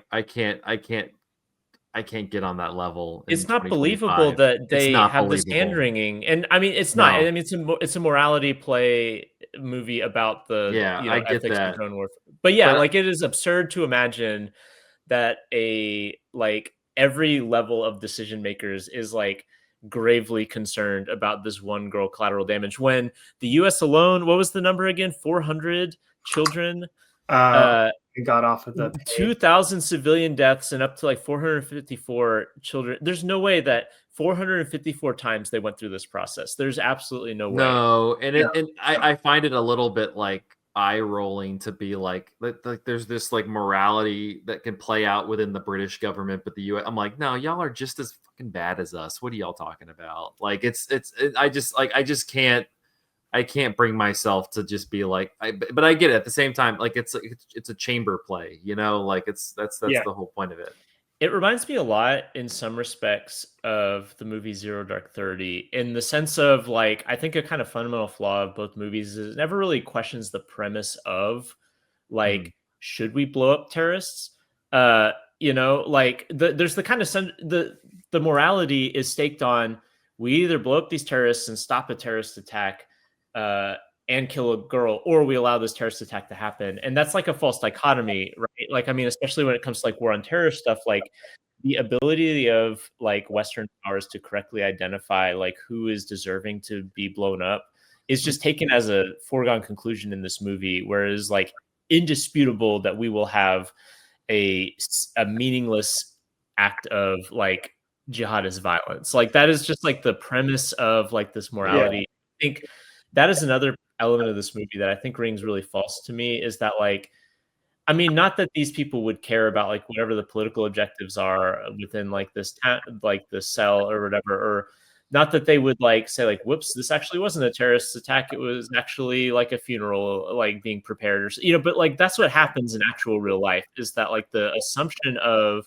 we must stop terrorist attacks in other countries leads to a lot of this collateral damage too. It's not like collateral damage was the cost of stopping a terrorist attack. Yeah.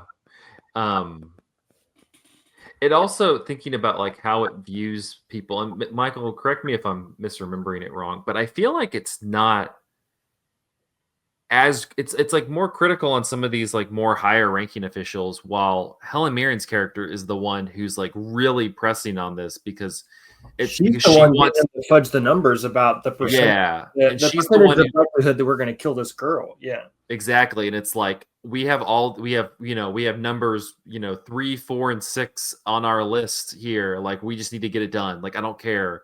And she's the one who's like really like pushing it. I mean, overall, it's kind of like at the end of the day, like the prime minister or the president is going to be the one answering for it. But at the same time, she's kind of like the one who's really pressing into that. And I kept thinking throughout this movie of the scene in especially with like Aaron Paul's character, the scene in Oppenheimer when he goes to visit with Harry Truman. Oh my god. Because I'm just kind of like it almost needs like that scene in this one because I'm just like, I mean, I get it, Aaron Paul's character, but nobody, unfortunately, like it's not going to get tied to you.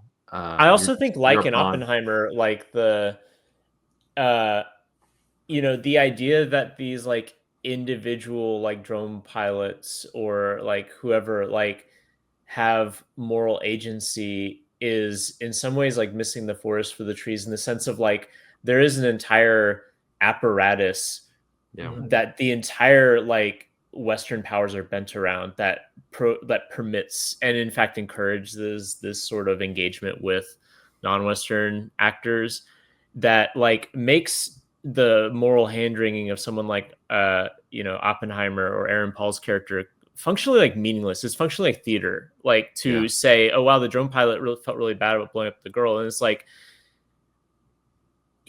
every single drone pilot in the world can feel bad about blowing up somebody and it would not matter because that is simply like what like our like military apparatus is designed to do, and like what the technology has like been trending toward since since World War II at least. It reminds me of the opening scene of War Games. The guy who has second thoughts about pressing the button and launching that missile, and he doesn't even know what the effect of him launching the missile is going to do, but he just is too scared to do it, and then they just replace him with a robot in the next scene, right? And surely I have to imagine surely a ton of this drone stuff now is just handled by AI, right? Like that's yeah. And to just add a layer of knowing that like AI is not always accurate. That could be literally killing innocent people. But I think like in the same way that like in War Games there's like, well, if we put the computer on this, then obviously that like fixes human error, but also not just fixes human error, we now have another thing to put the blame on that's not us human beings, right? Like in War Games, like, yeah, war games is critical of like the US government and like nuclear proliferation, but ultimately the antagonist of the film is like a runaway program, right? And it's like a cloak, it hides the culpability of the US government behind the more pressing, antagonists, in the same way that like you can say, oh yeah, don't, it was the AI, it was the algorithm, it was whatever that caused this drone strike, not our political priorities, not like, the way that we, have structured our like military position within the world or things like that. I think I was gonna say this movie is pretty like it leaves you, it doesn't leave you on some, not that there was gonna be a happy note to leave on, but it leaves you in a pretty like dark place because it runs the credits over this B-roll of the girl like playing and just stuff. hula hooping. Like, Yeah. it's devastating. And I remember at the time when I saw this in the theater, I came out and being like, like, what a harrowing movie. What a, like, this calls into question the entire like premise of morality within, the military engagement and like whatever. Like I thought all this stuff. And I remember actually, again, to bring up Zero Dark 30, I remember thinking that at the end of Zero Dark 30, I was like, wow, what a horrible experience just to kill this one man. Like, I can't believe the United States went through that.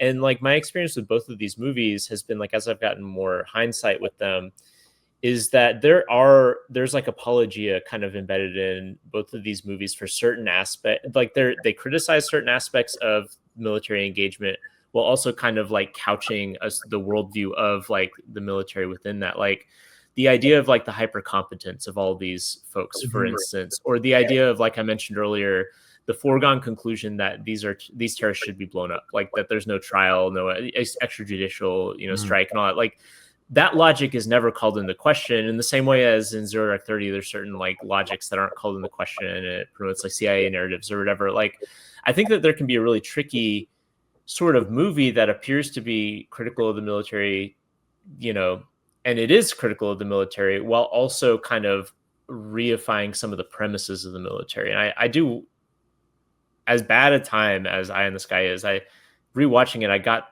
some of that sense in this movie.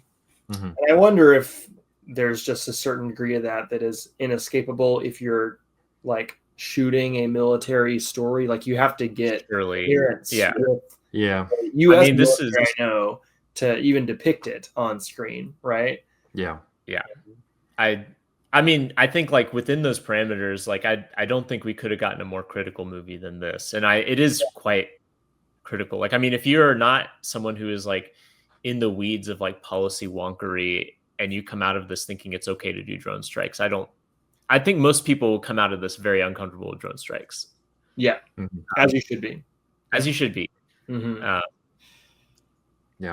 Well, you guys want to talk about the final? I know we've gone on long, but like we could tie the loop, right? What's that? Tie the loop. Tie it. Yeah. Were you gonna tie it? Are you telling us to tie it? Tie the loop. I'm throwing the topic out there. Wait, what's the topic? Wants to pick it up. The topic of this podcast is internet movies, and so we've hardly talked about the internet with this movie, and I thought maybe we could. Yeah, I mean, it's a movie that really emphasizes the way in which the internet allows us to kind of do things over great distance. And that's both the drone strike and like the meeting that happens to authorize the drone strike, right? None of these people are in the same room together. And the president is not there. Like Zach said, he's off playing ping pong, and they just like call him up really quick. That's Secretary of State. We don't even know where the president is. Secretary of State, sorry. And I don't know. I think that distance, especially with regards to carrying out the drone strike in and of itself, it's that PlayStation effect that I was talking about earlier, right? Like it feels less real to blow up some pixels on a screen than for you to actually be part of the boots on the ground combat, right? Well, it reminds me of the Enter the Matrix, the bodies hit the floor like sequence in Enter the Matrix, not only is that depicted, or sorry, Glitch in the Matrix. God, not Enter the Matrix. It reminds me of Glitch in the Matrix. Yeah, where one, that's depicted as like video game assets, but two, the guy narrating his killing of his family, it talks about it in these kind of dissociated terms that he's been kind of taught to view the world through via like the Matrix, via like the internet, like that sort of thing. And the U.S. military does recruitment through like online gaming now too. Like Call of Duty is like sponsored by the U.S. military. They're very much like looking to pull people from that world to do this kind of work. Yeah. It's not only, I think, to go back to the PlayStationification, it's not only just with like something like this that's like drone strikes that are like taking lives, but I think also like that distance, just in terms of a lot of different things. You think of just like a lot of stuff that's happened over the course of the first year of Trump's second presidency. It's taking away rights, it's taking away like things like SNAP benefits, it's taking away, it's like eradicating these like infrastructures that, for people to be doing that, it's just like, oh, like this is kind of a click of the mouse, like this is, this doesn't affect me, I'll just like click it away and it'll go. But it like erodes decades and decades of infrastructure, and it puts millions and millions of people in harm's way. And you're so distanced from it, you're just kind of going about it from a computer screen, that it there's no humanity in it. Elon Musk putting his Grok AI server farm in the middle of Memphis and poisoning all the people who live there. Who cares, On that note, great episode. I decided to do Eye in the Sky last because I feel like there was no way we could have pivoted from that to the Bling Ring about Michael Mann. But I have our patrons pulled up this week. Oh yeah. So there's one hostly duty that I've figured out by episode 5. Thank you to our patrons: Sam Shapiro, Tanner Huskins, Teresa Marsathi, Ron Hayes, Cam, and Tyler Chandler. Thank you so much for your patronage. If you, dear listener, are not a patron and would like to be, you could join at the $1 tier or the $5 tier on patreon.com/cinematary. And that gets you a couple things. It gets you shout outs on the podcast. If you do the $5 tier, you get to pick a movie for us to cover at some point in the future. I think we should do a Patreon picks, Patreon exclusive. We should do those between these big series for sure. But then also, you get with either one of those tiers, you get access to our movies we saw this month, which is a Patreon exclusive monthly podcast where we do like the old Cinematary format of just kind of covering new releases and other random things that we have watched. Our last one, we talked about One Battle After Another, as well as a whole bunch of other stuff. I don't know when this episode's coming out. I was about to say, by the time that people are hearing this, it's probably already like nominated for That's Oscars. An old movie now, but I'm sure it'll be back in the discourse around Oscar season. Young critics watch old movies. Yeah. But for our next episode of Internet Movies, that episode is going to be titled Terminally Online. And we're looking at some violent genre films that explore surreal scenarios of internet brain poisoning. Those movies are Nerve, Cam, Possessor, and Dream Scenario. All crazy movies in their own way. Nerve's awesome though. Nerve is so good. I've not seen Nerve since probably around the time I saw Eye in the Sky. So All right. So we will be back next week, folks. Thanks for listening. See you. Bye.